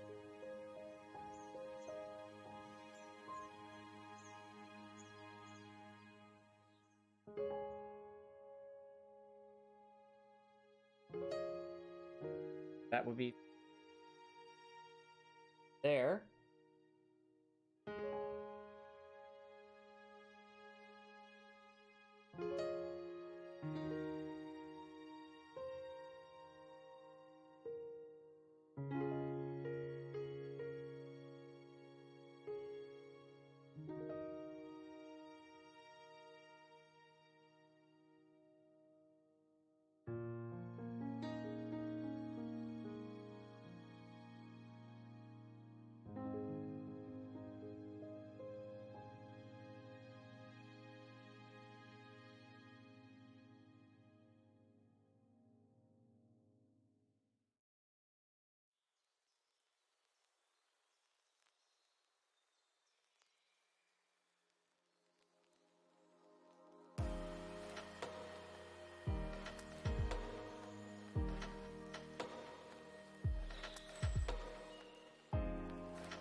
All right. I'll tell you the truth.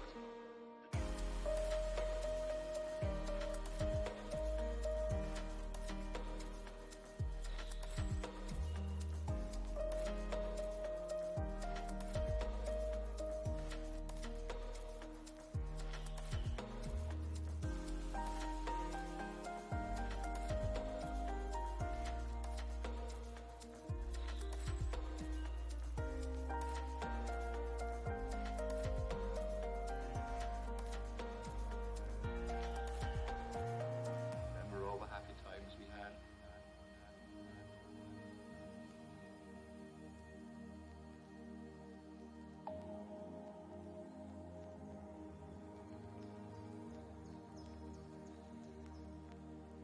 Different opinions Very on much alike. Dr. Nicholson.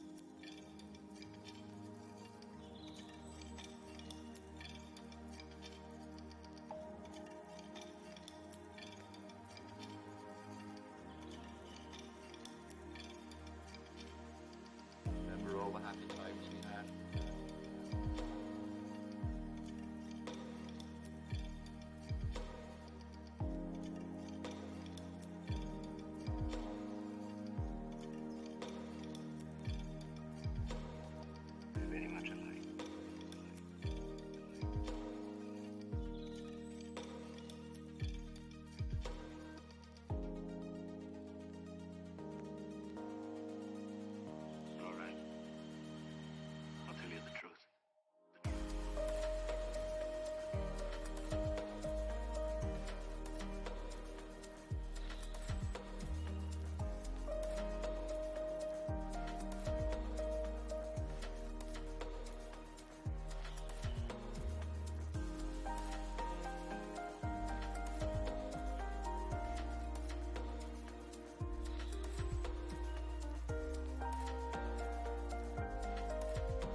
Hey, Times characters are fun, Copper.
At time, I can think of Crosscode, maybe Apollo, and that's it.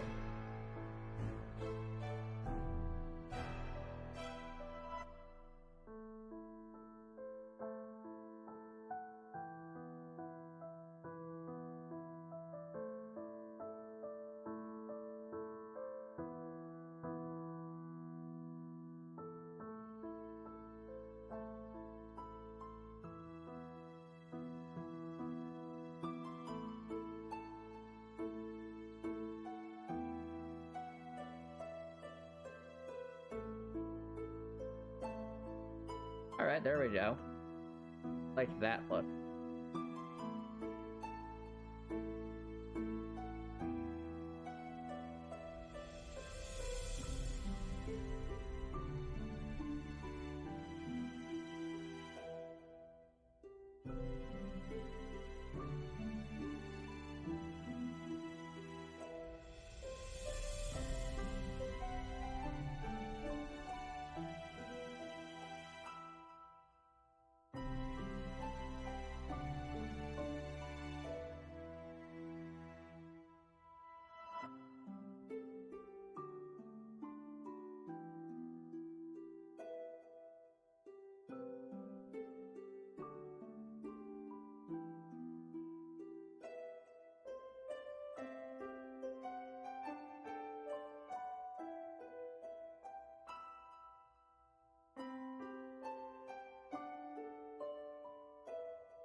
Apollo's a meme, Cavern.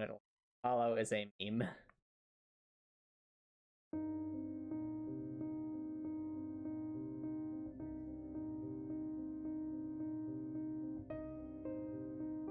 Probably should made versions of the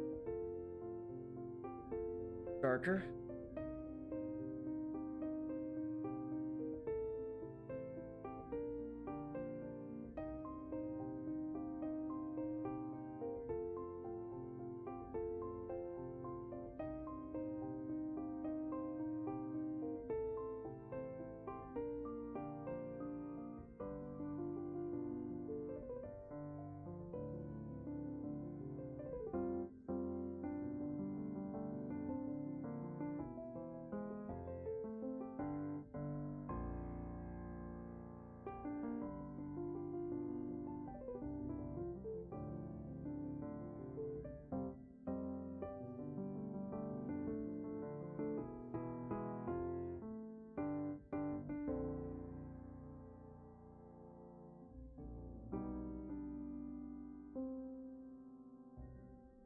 You should definitely do character analysis of Apollo. I just think of all the crosscode characters, he's the one I liked the. It's not that I hate Apollo, it's that's Crosscode has a great lineup of characters, and to me Apollo is just he's wholesome, but he's there. He's just kind of there compared to some of the characters.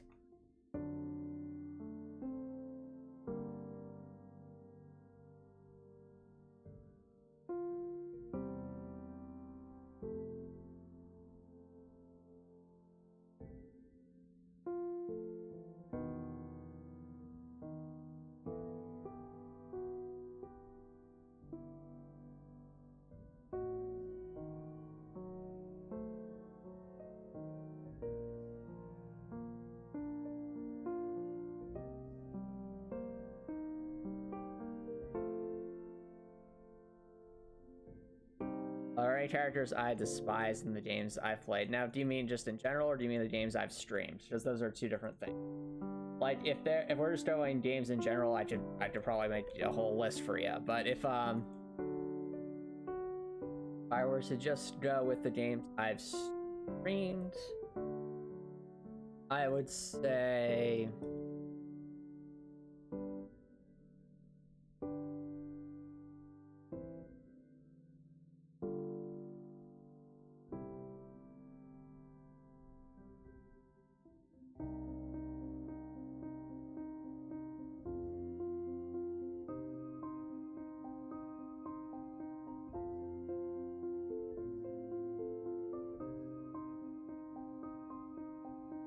I'm trying to think about it, because the thing is, it's like when I say that I hate a character, it means that I see a serious problem with the way they're written or incorporated in the story. And at least with the games I've streamed so far, so those being Crosscode, Hat in Time, Dark Souls, and Hat in Time, and deal. Is there a character that I feel like was just so poorly written that it stands out to me as being a massive problem? No. But I could definitely talk about more like the narrative structure problems I have with A Hat in Time, or things like that. But in terms of just the characters themselves, there isn't one I can like point at and say, okay, I hate that character and here's why. I can say there are characters that I genuinely like less. Like, I think of, like, Patrick and Ferris in Trails of Cold Steel, but they have their purpose. There's reasons why they act the way they do. It's not like they're just... It's not like they're just there.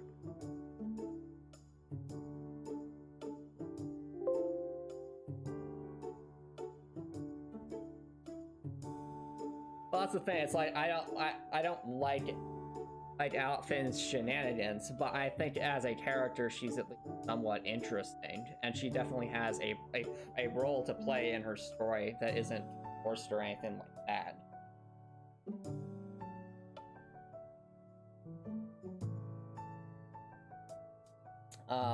So that's the thing. It's like I may not like them as a character, but that's not the same as me hating a character. For me to hate a character, they either have to be very poorly written, or they have to really get under my skin and edit. And none of the characters I've encountered so far, in the games I've streamed at least, meet that criteria. Like, you might say, not even Alphen? No, not even Alphen. Alphen, for all her shenanigans, I still feel like she has a reason to.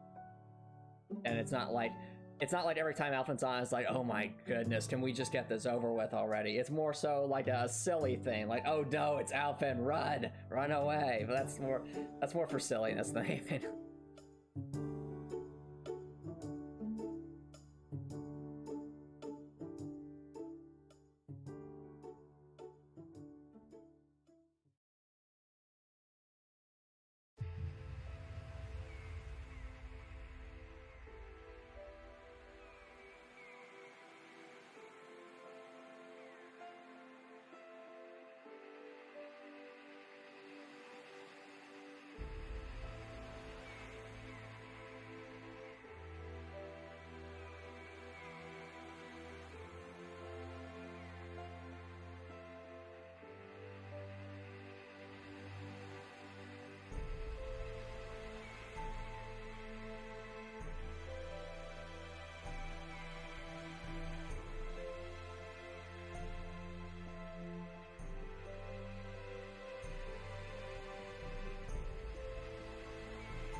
Look at this, it's kind of hurting my eyes.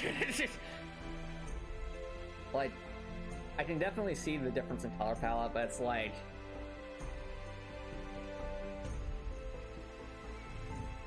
I need to rethink this one a little bit.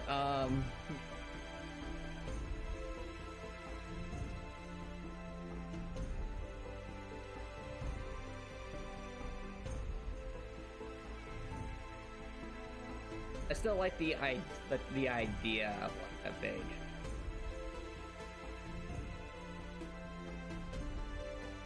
Yeah, you're right, Dr. Make something completely. The only thing I was thinking of, like, logically, if someone's sparring up here, they get yeeted onto their ground. That's probably not like the safest thing in the world.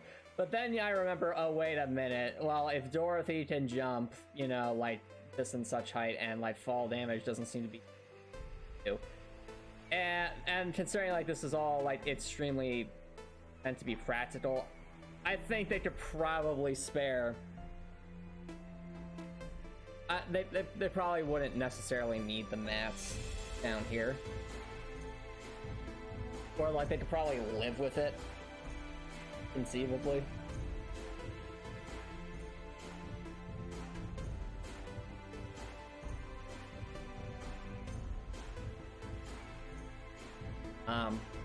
Since you're here, Recklord, does like the mats on the platforms make sense though in your mind? Because I was thinking, like, you know, these are sparring areas. Actually, wait.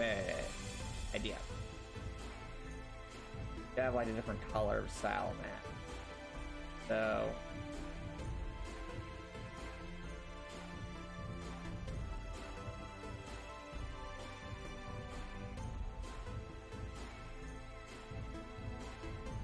no.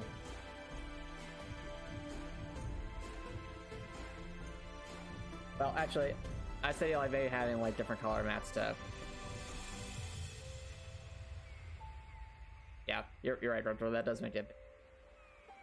And what we could do on the ground floor is. Oh, it just hit me. Here's a perfect idea for the ground floor. Let's make like a little track. Think like a track and field sort of thing. So we can use that as the base, but just give it a bit of a different color. But let me just at least get my idea across with this, but we'll replace this. Or show the intent.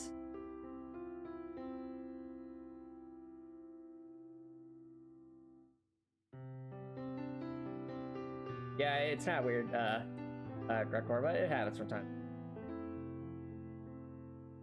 My thought is something.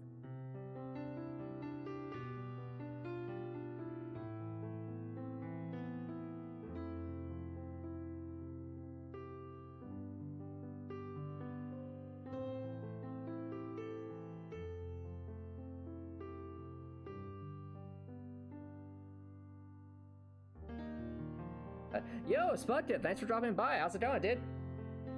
Welcome to the dev stream.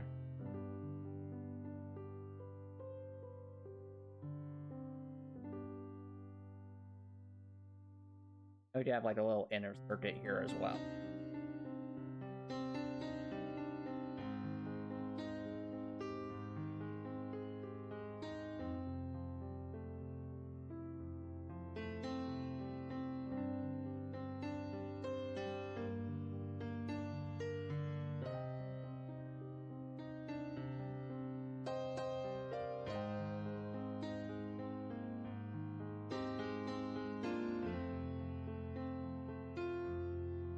Yeah, this is like my general thought, Chaz. Like, this could be like someplace they'd run around.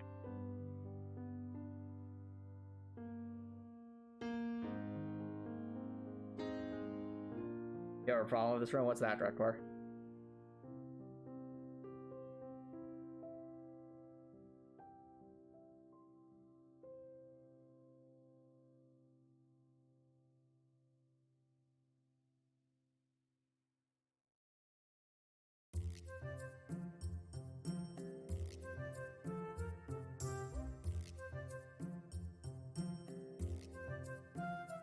I feel like the elevator and the platform's not well commuted. That's because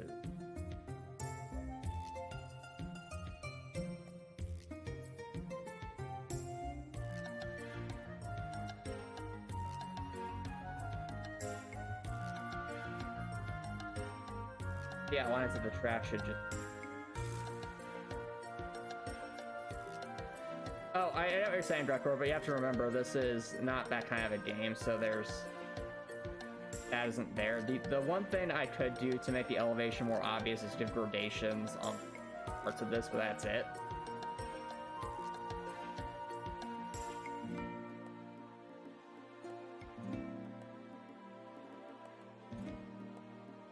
I get what you're saying, but the thing is, Dorothy can't walk behind that, so it doesn't. It makes logical sense if you think that this area as actually being like that, but it doesn't make sense when you consider that.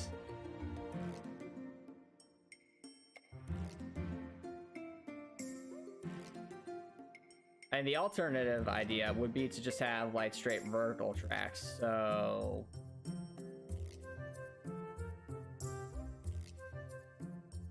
something like this, so it's like more so you're doing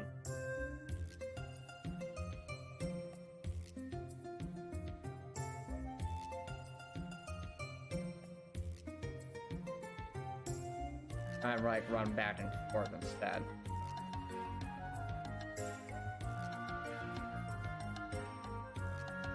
Because fundamentally, I am not drawing it going in that, because then that implies you can walk behind it when you can't.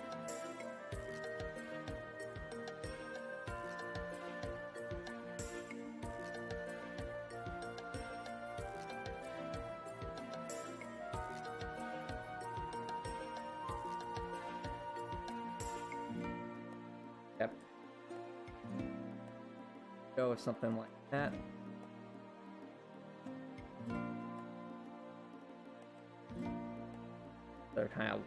They're running back and forth.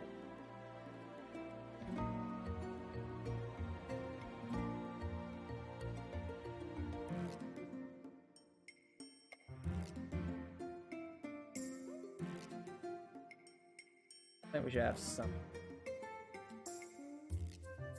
up here.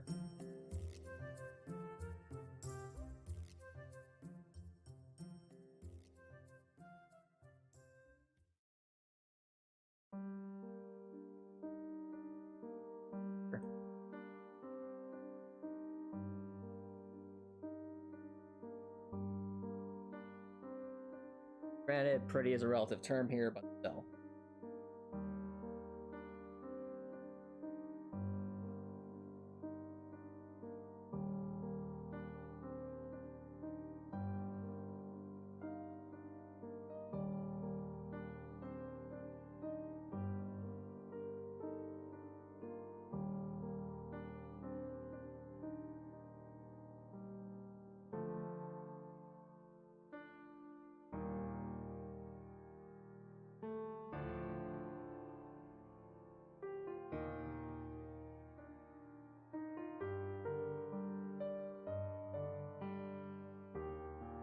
shape, yeah, I think that overall looks better. Baseline.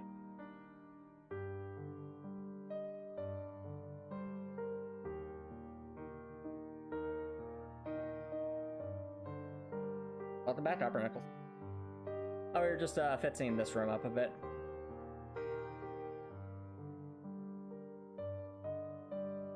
We're all good progress. So this, I do want to see if we can't. Oh, actually, for here.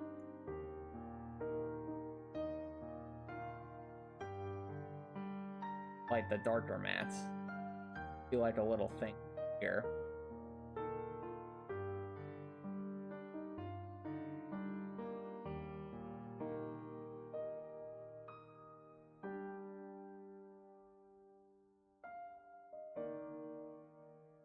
I think the best thing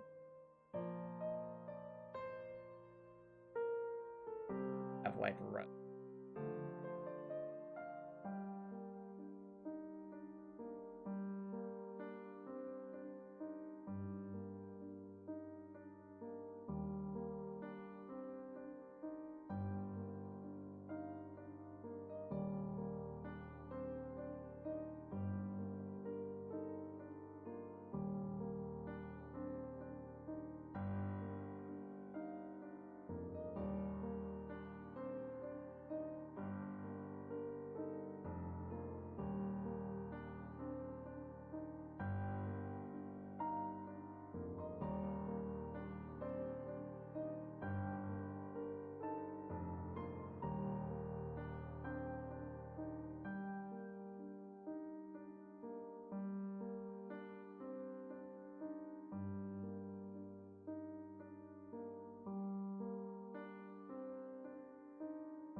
Lower mats. This has,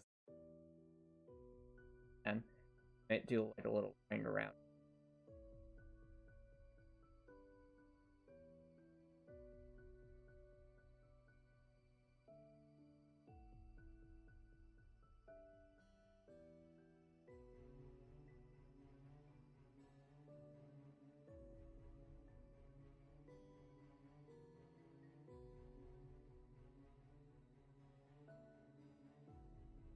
No, Topper Nicholson. Thinking like training ground kind of thing.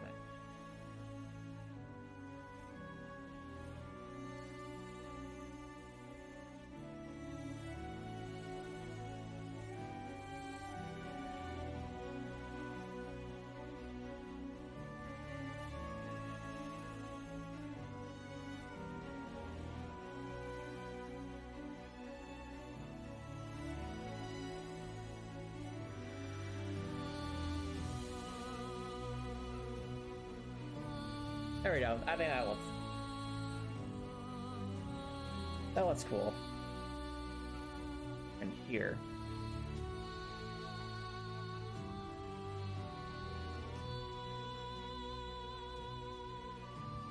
Or now we can draw.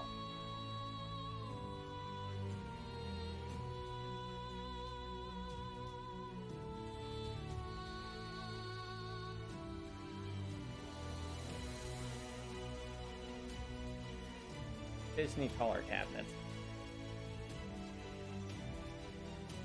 Back here. Grab some.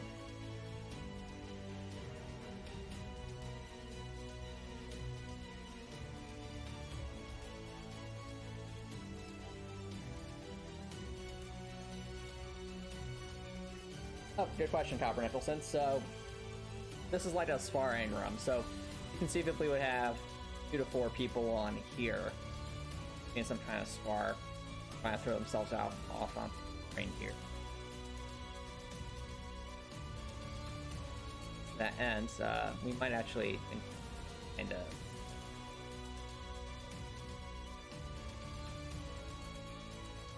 same thing kind of goes with here, except here on this have the platforms.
Yeah, the full Dander will probably be there. Mostly will be kind of different.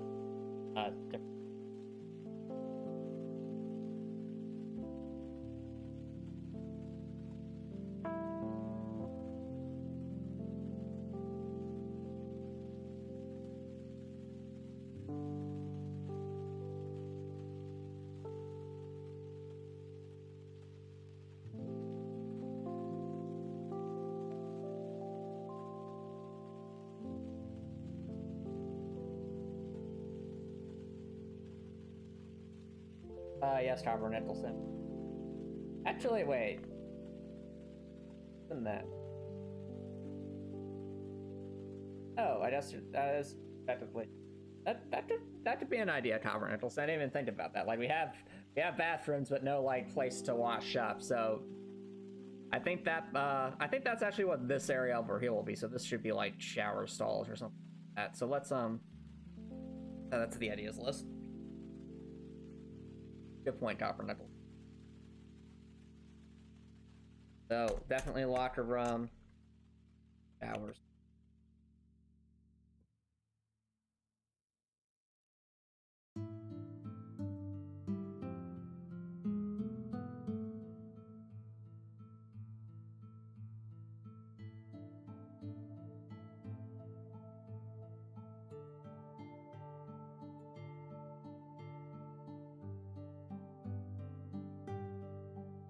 Oh, I just realized we should probably add some dumbbells as well. So dumbbell racks would be fantastic as a potential.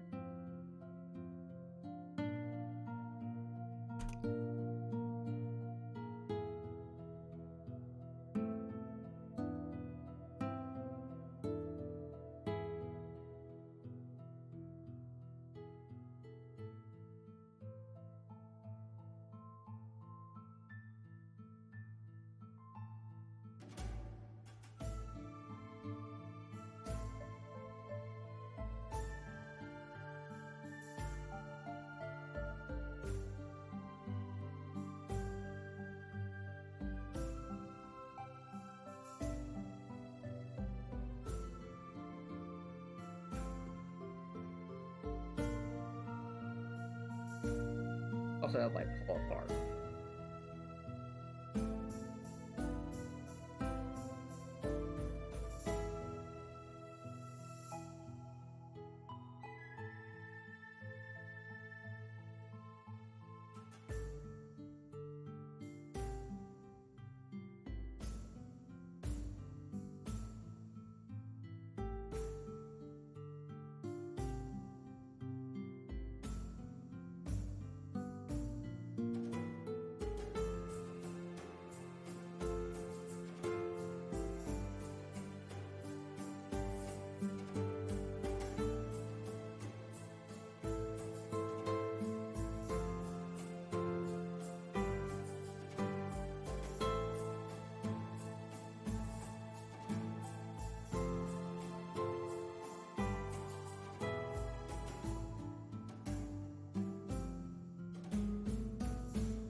Probably playable with fish fruit.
Pull up bar.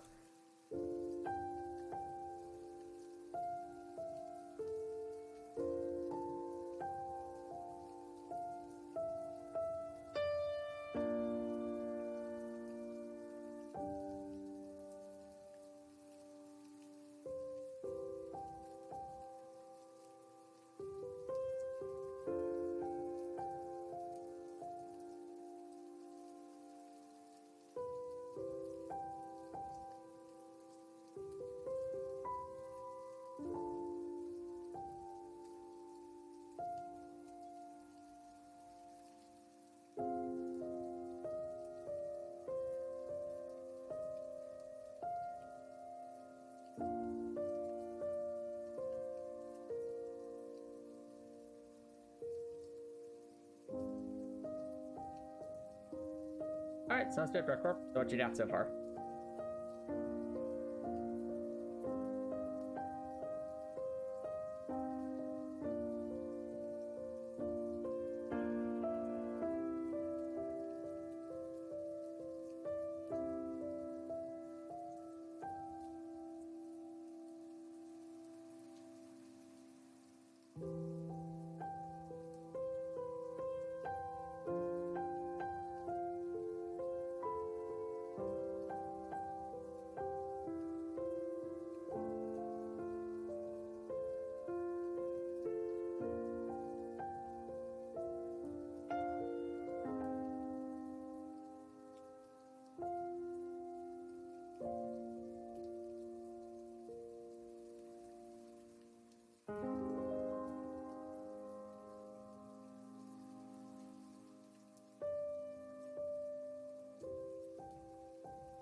That is pull-up bar.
That's on DMs. Okay, fair enough, Drekor.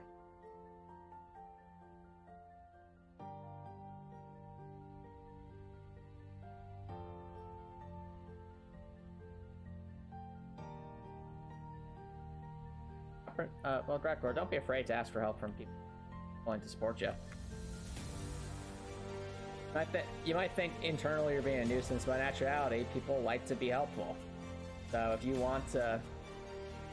So if you ask them for guidance or assistance, if you're able to provide it, then that's going to help them feel good too, and they'll know they're helping you out. So that's, you know, win-win, as they say.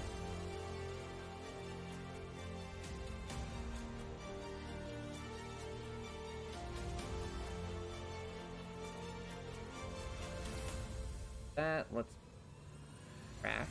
I think this will be a good baseline.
Or you're still free to ask. That's why that's there.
Dumbbells kind of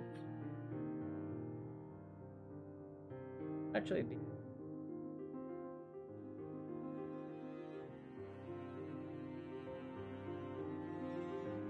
massive compared to the character.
Alrighty.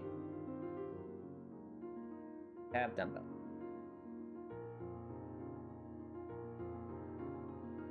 But Dermot the Lark.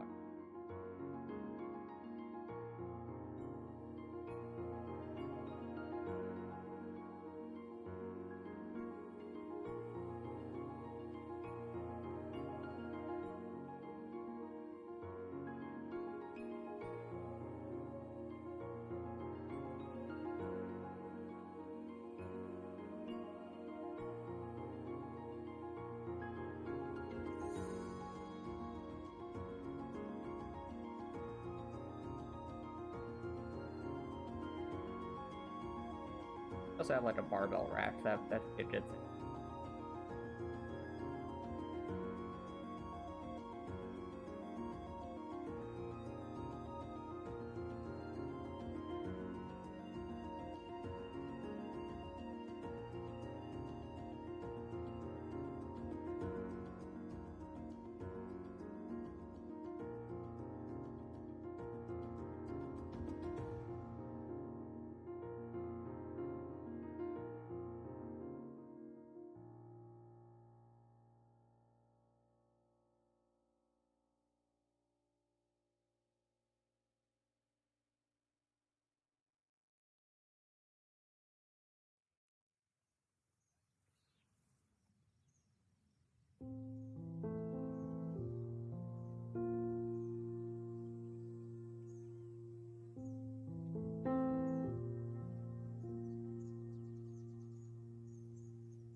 Cavern Nichols, we're just drawing some equipment for area.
Oh, you have the day off, Copper Nicholson?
top 10 of favorite characters I've seen in the games I've played.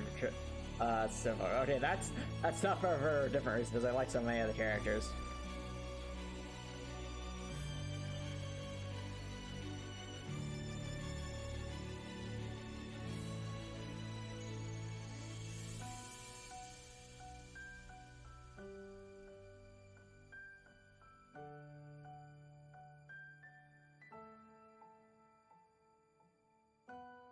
All right. In terms of top 10 faces, I'd really have to think about trying to structure it properly. I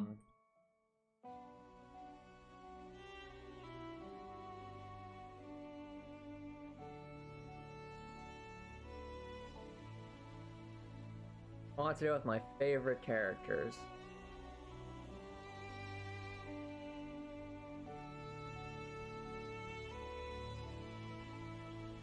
Think. All right. How about top 5 characters? So I think number 5. All right. So.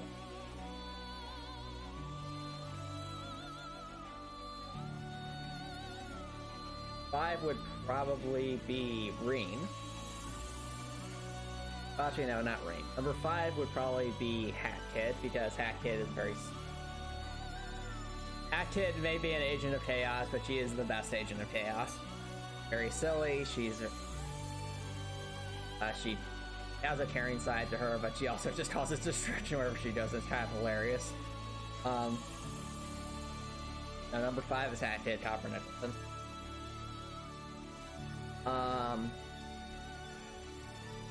Number 4, I would probably say is Reen. So Reen looks out for others. Leader, he's all around upstanding guy, and he's also willing to make very hard choices for the greater good, and even go out of his way to help others, even stand back. So all those are good reasons to. Number 3 is Leia, of course. Leia's went through so much. She cares about others. She's always trying to do right by others, and she has a very strong sense. 2 is Emily. So pretty much the same reasons, similar reasons as Leia, but the difference is that Emily is like that best friend you always have by your side, who always got your back, just willing to laugh with you in the good times and defend you in bad times. So, and also she has the smug face, but Emily is also just a very, very good human being to be around. And number 1 should be no surprise, it's Noah Herschel. It's basically everything I said about Reen, but magnified, would probably be described Toa. That is a very good point, Copper Nicholson. So if we're going to group Emily and Hat Kid as the same character, then I would replace then I would probably replace Hat Kid with Fee Lascelles, because Fee just kind of rolls with everything. It's hilarious, but she's also, like, as ridiculous as her antics are, she does actually look out for others when she's pushed to, and she does right by others, and she's very honest, we'll say. Perhaps a bit too honest about things, but that's just the way she is. No, I said Fee, silly.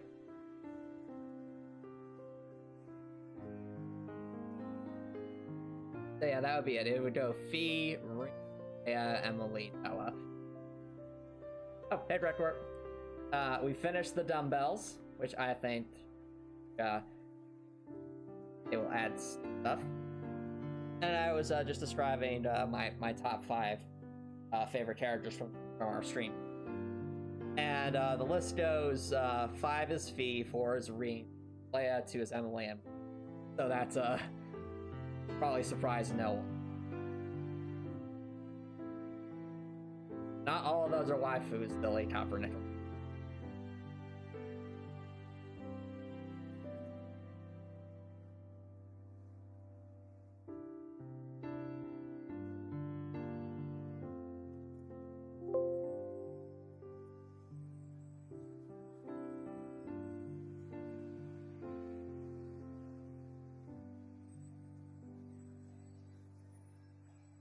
Anywho, we have more stuff to work with now.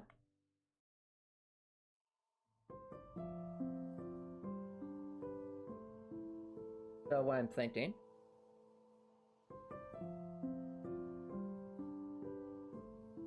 Jeff's lights and pull up bar.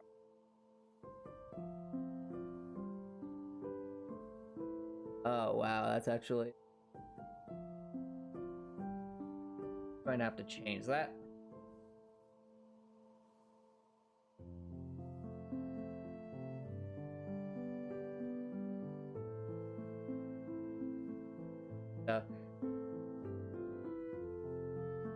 Or whoever's staying here could actually kids.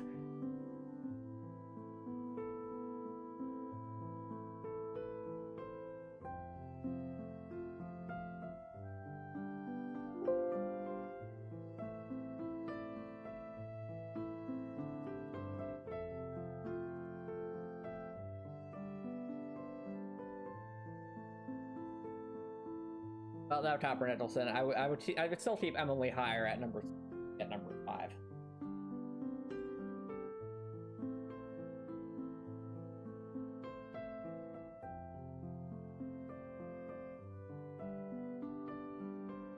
No, Milliam's not even on the board, silly.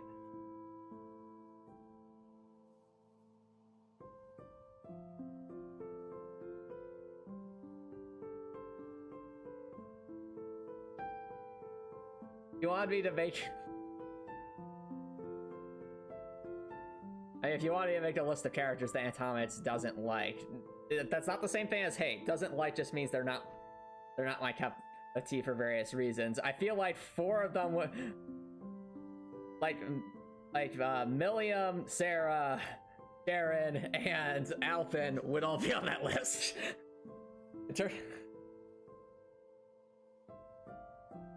So I said I was considering Hackkid a different character in that context, Copper Nicholson, but they did it over, like, if I was considered just Hackkid solely as Hackkid and not as Emily, Hackkid wouldn't be in the top 5 and Fee would be there. He's a more interesting character, let's be honest. Thanks, Antomicx. I'm glad I made it into your top 5. List of characters Antomicx doesn't like, so it's the top 5 are in no particular order. Apollo, Milliam, Alphen, Sarah, and Sharon. Now the question is, where would those characters line up? Well, that's a... What do you mean, how dare I? What do you mean, how dare I? Actually, wait, I take it back. I will take back Sarah. Not because I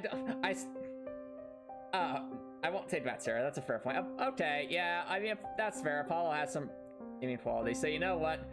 Let's replace Apollo with Eustace's dad, whose name escapes me, which should tell you everything you need to know. Eustace's dad is a horrible person. Like, he only showed up a couple of times, but the few times that he's shown up, it's just every single time he's there, it's just... I mean, the same to be said about Alyssa's mom. But I think Eustace's dad's on a completely different spectrum, considering what his dad has seemingly helped to conjure up. No, I'm not taking that, Sarah. She's a terrible teacher. I like her as a character, but she's an awful teacher and an awful role model. Yes. No, wait, no. Rufus is Eustace's brother. I'm talking about his father, Spudtip. Or am I misremembering that? Admittedly, it's... Yeah, that's what I say. Eustace's dad is awful. I think Eustace's dad would probably be my least favorite character of all the ones I just listed. But then for the number 2 spot, that's an open competition.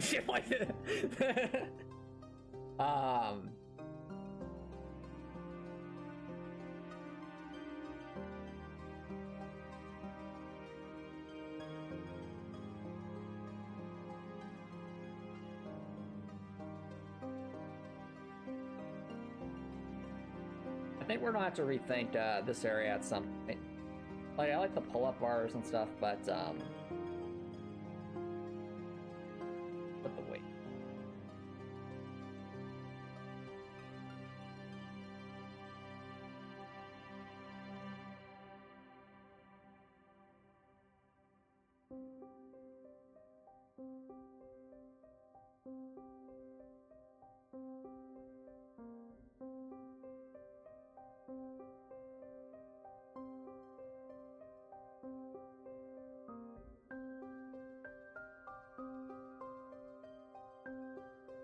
Up there.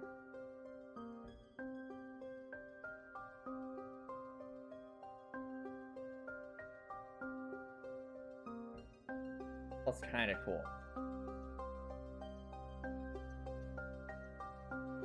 Actually, put that there, put the wood right, kind of stacked up right there.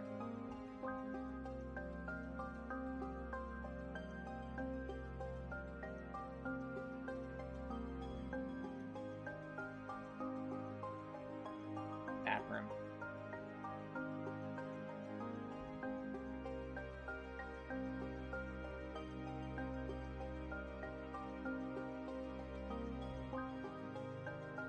Yep, that is true, Spot. Yep, we did summon Eustace and Mock. Yes, that did happen.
Well, I think Frampt is this Raptor. I know he's done some awful things, but to be fair, we're talking Dark Souls, so by default, there's like a whole spectrum of shenanigans, of like dark shenanigans. Dark Souls. Yep, this is true, Raptor. This is true.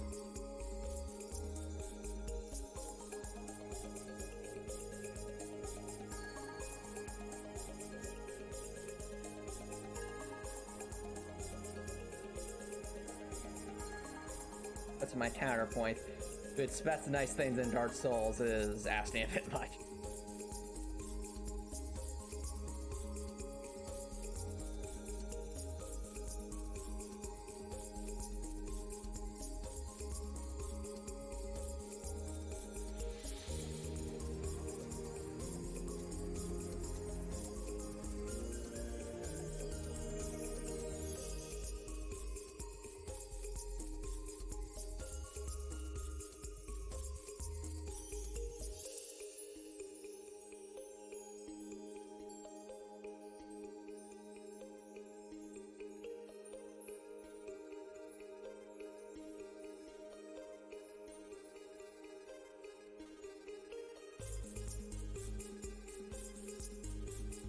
Yep.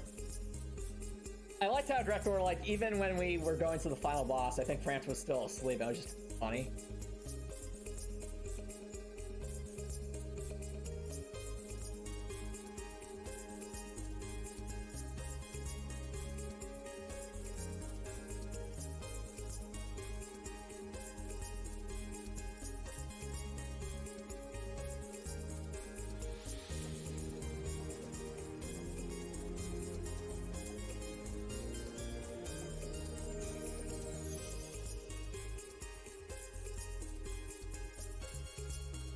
Yeah, it's true, Director. Pretty much everyone with a bit of power is evil in Dark Souls, except for Tova. Tova is best girl, and we will link the flame for future generations. So in a way, she had all the power at one point.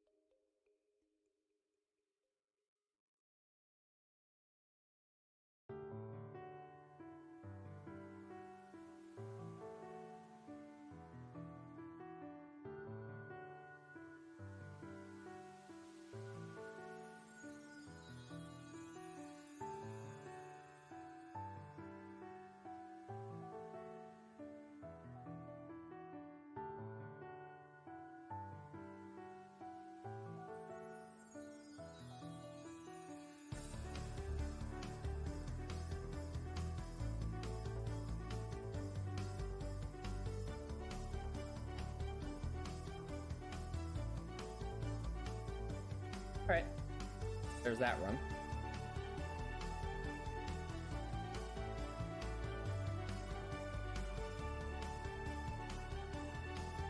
Cool.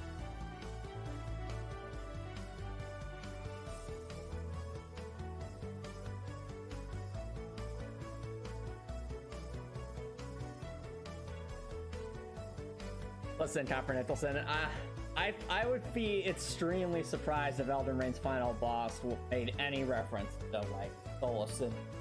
Because that's kind of what Dark Souls 3 was. Like, in Dark Souls 3, Copper Nicholson, the final boss is kind of implied to be, at least in my headcanon, it's kind of implied to be the character you played as in the Dark Souls game.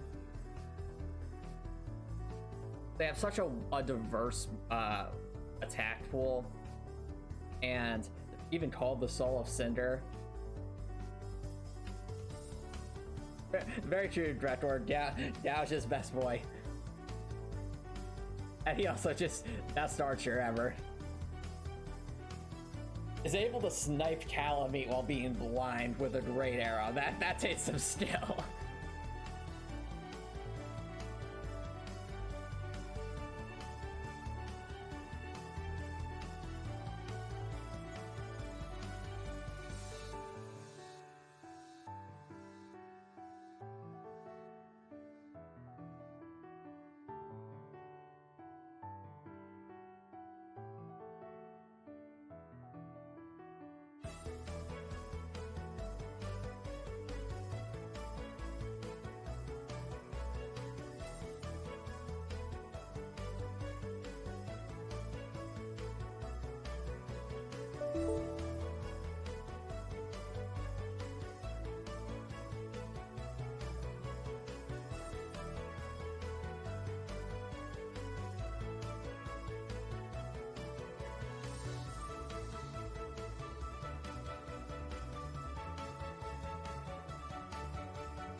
Who is the worst person to summon from Dark Souls? There was a summon in Dark Souls 2 that used, I think, 2 shields. That guy's stunned. And the reason that guy's stunned is that he was basically nothing more than bait for the boss you battle. Like, you're not going to expect it to deal any sort of significant damage.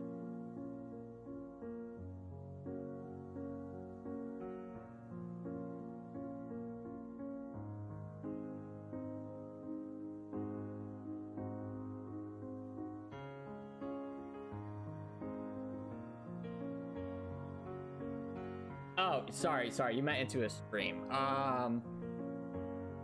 Well, define worst, Copper Nicholson.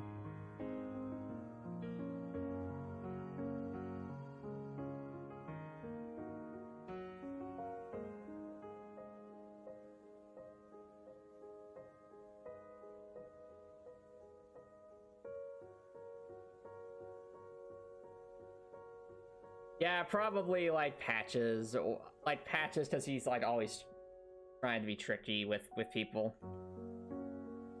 Or if Talameet had a voice, Talameet, because Talameet is very temperamental, as we've seen.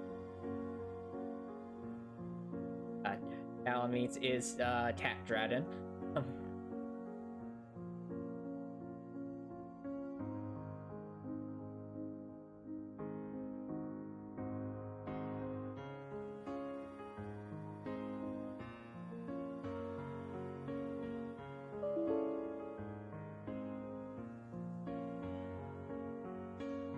That's just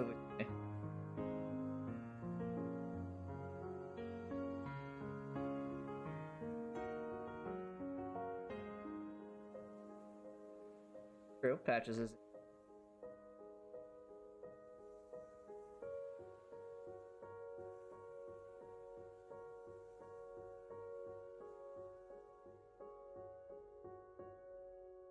yeah. I'll say this: Patches is a funny character. I'll give him that much. But funny is very relative in Dark Souls.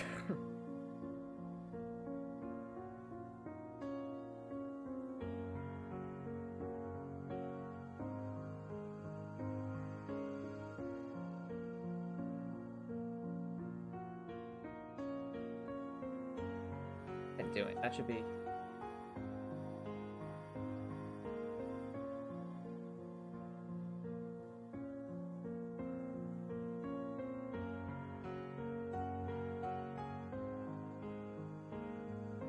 And why am I doing this, chat? Because this is a necessary part of the tile mapping process, is making sure we're outlining it like this. But you know, the more I do this, the more it starts to come together quite nicely, I think.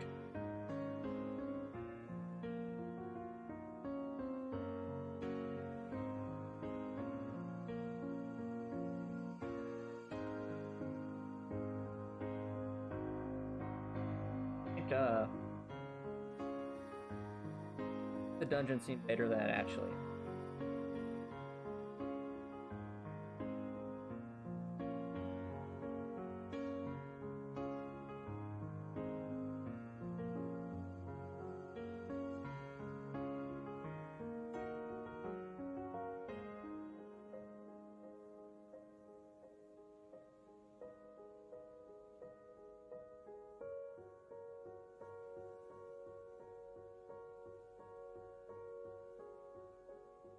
Well, the piano is very relaxing, so it might do that to you.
When your DM makes you roleplay the full 10-minute speech. Yes!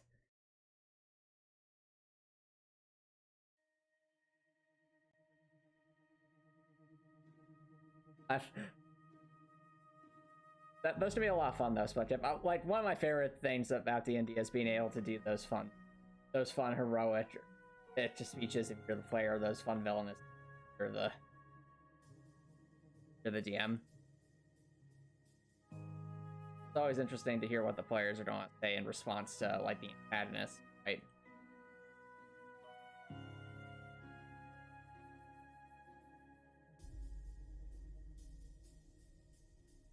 Now, might that fall under the category of being anime? It might. And to that I say, embrace the anime.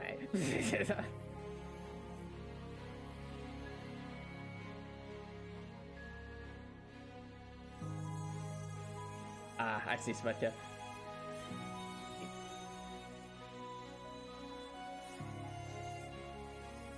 The vicious mockery like that one where it like puts a disadvantage, it debuffs the opponent to the mockery.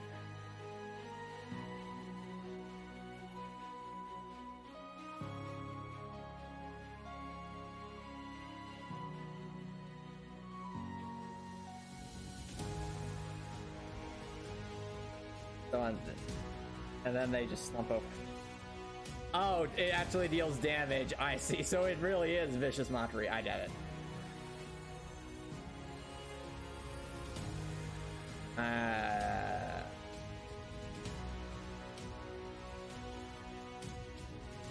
Okay.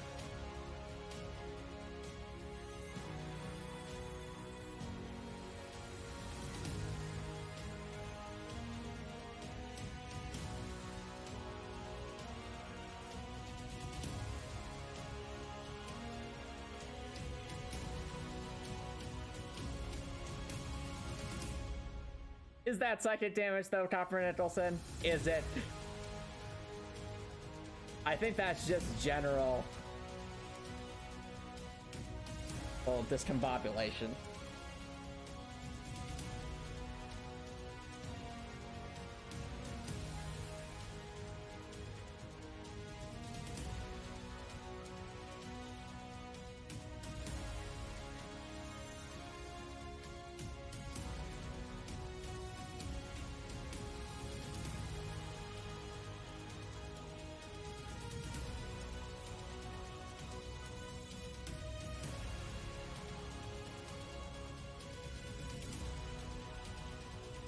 There we go. You feel like Copper's proficient in psychic damage. Well, it depends what you mean by that.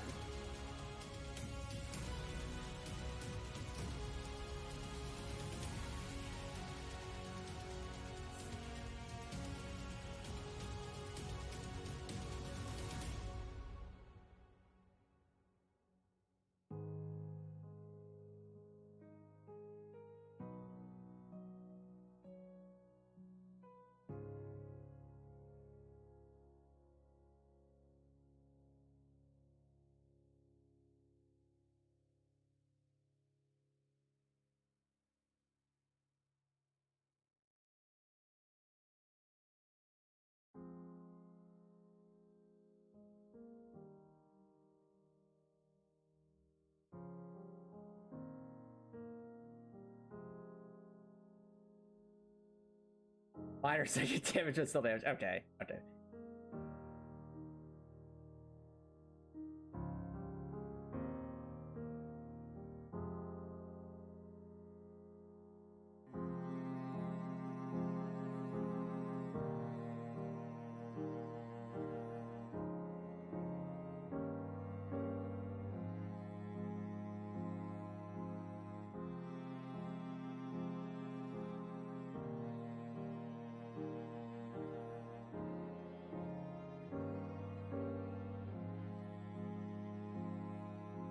It's just a cantrip. Yeah, that's true. Good cantrips are good. Just a thing you can do, which is nice.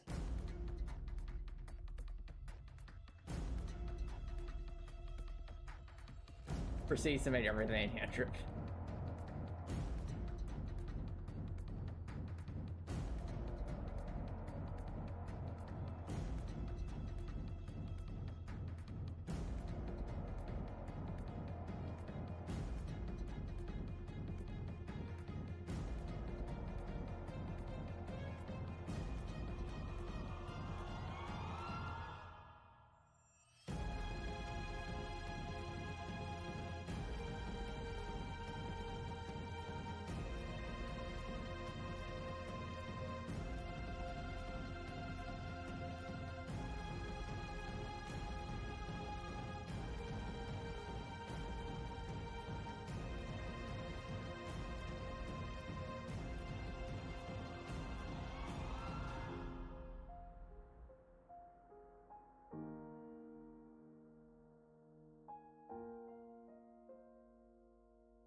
All of the dead could also investing out to spell some kind of death spell chip.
After media and when the Joe falls flats, they cast hideous laugh from someone. Oh, that's funny.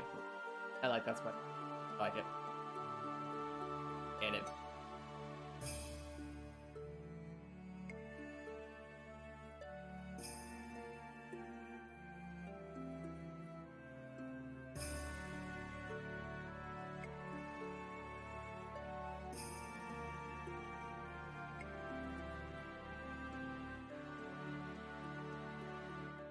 Probably want to do like this area here to definitely feel Amy in this spot. But that is a problem for having this here will.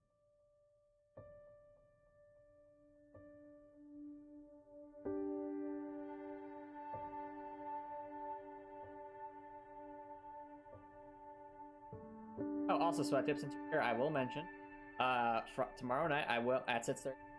I will a stream of Elden Ring just because it is really. That'll be fun.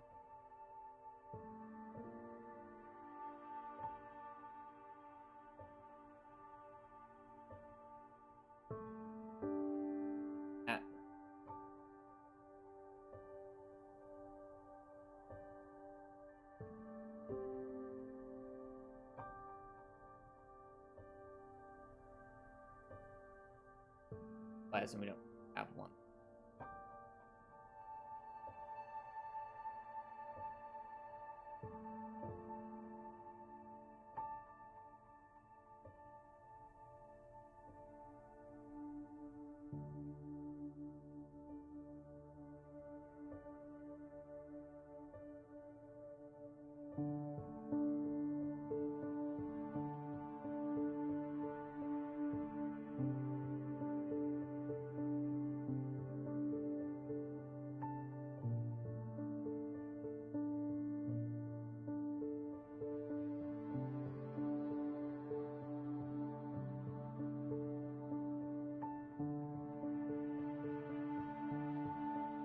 Effectively what that are.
Copper Nicholson, I already answered that earlier in the stream, dude.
Oh, Sentinel.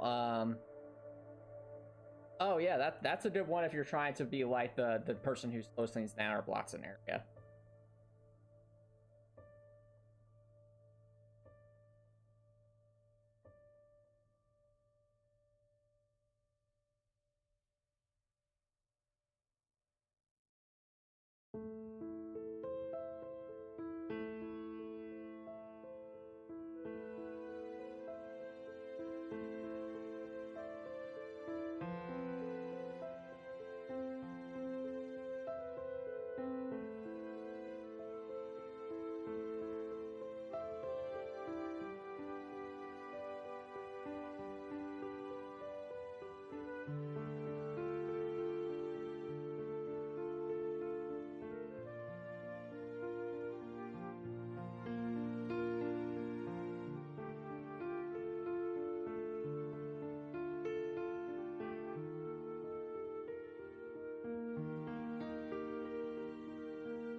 No, I did Cavern.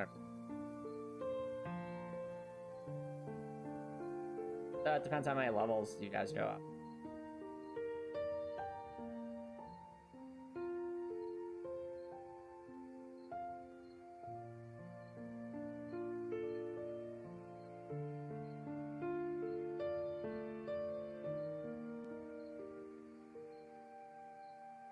Anyway,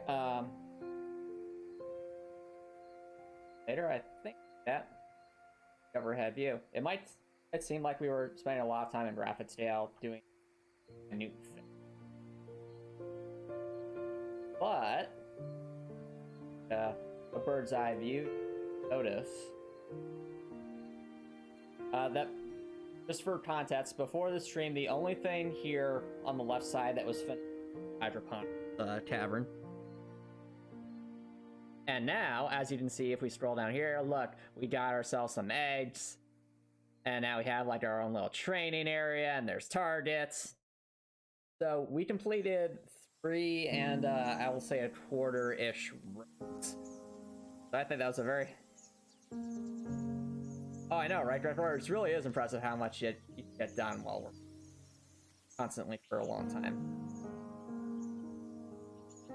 And I mean, like, even if you're looking at the main map now, it's like now there's so much more color here on the bottom left, and that's so cool to me.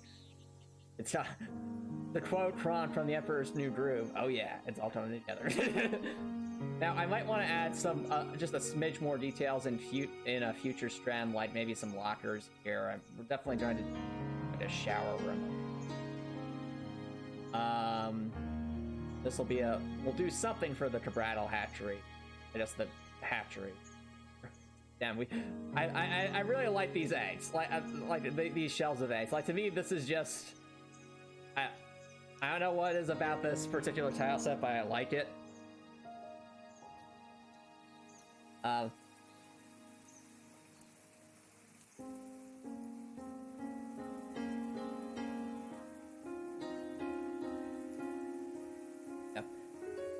Well, fair work can be more challenging in some aspects, but it can also be more rewarding in other aspects.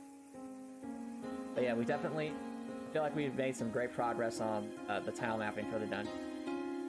Really liking how it's starting. And I think this will be where I start to wrap things up. So, if you're watching this on Twitch, feel free to stick around for a raid. If you're watching this and you like what you saw, please consider subscribing on YouTube. Subscribe on YouTube. You can always change your mind later, and it's a great way to show support. Watching on YouTube, I hope you have an awesome day.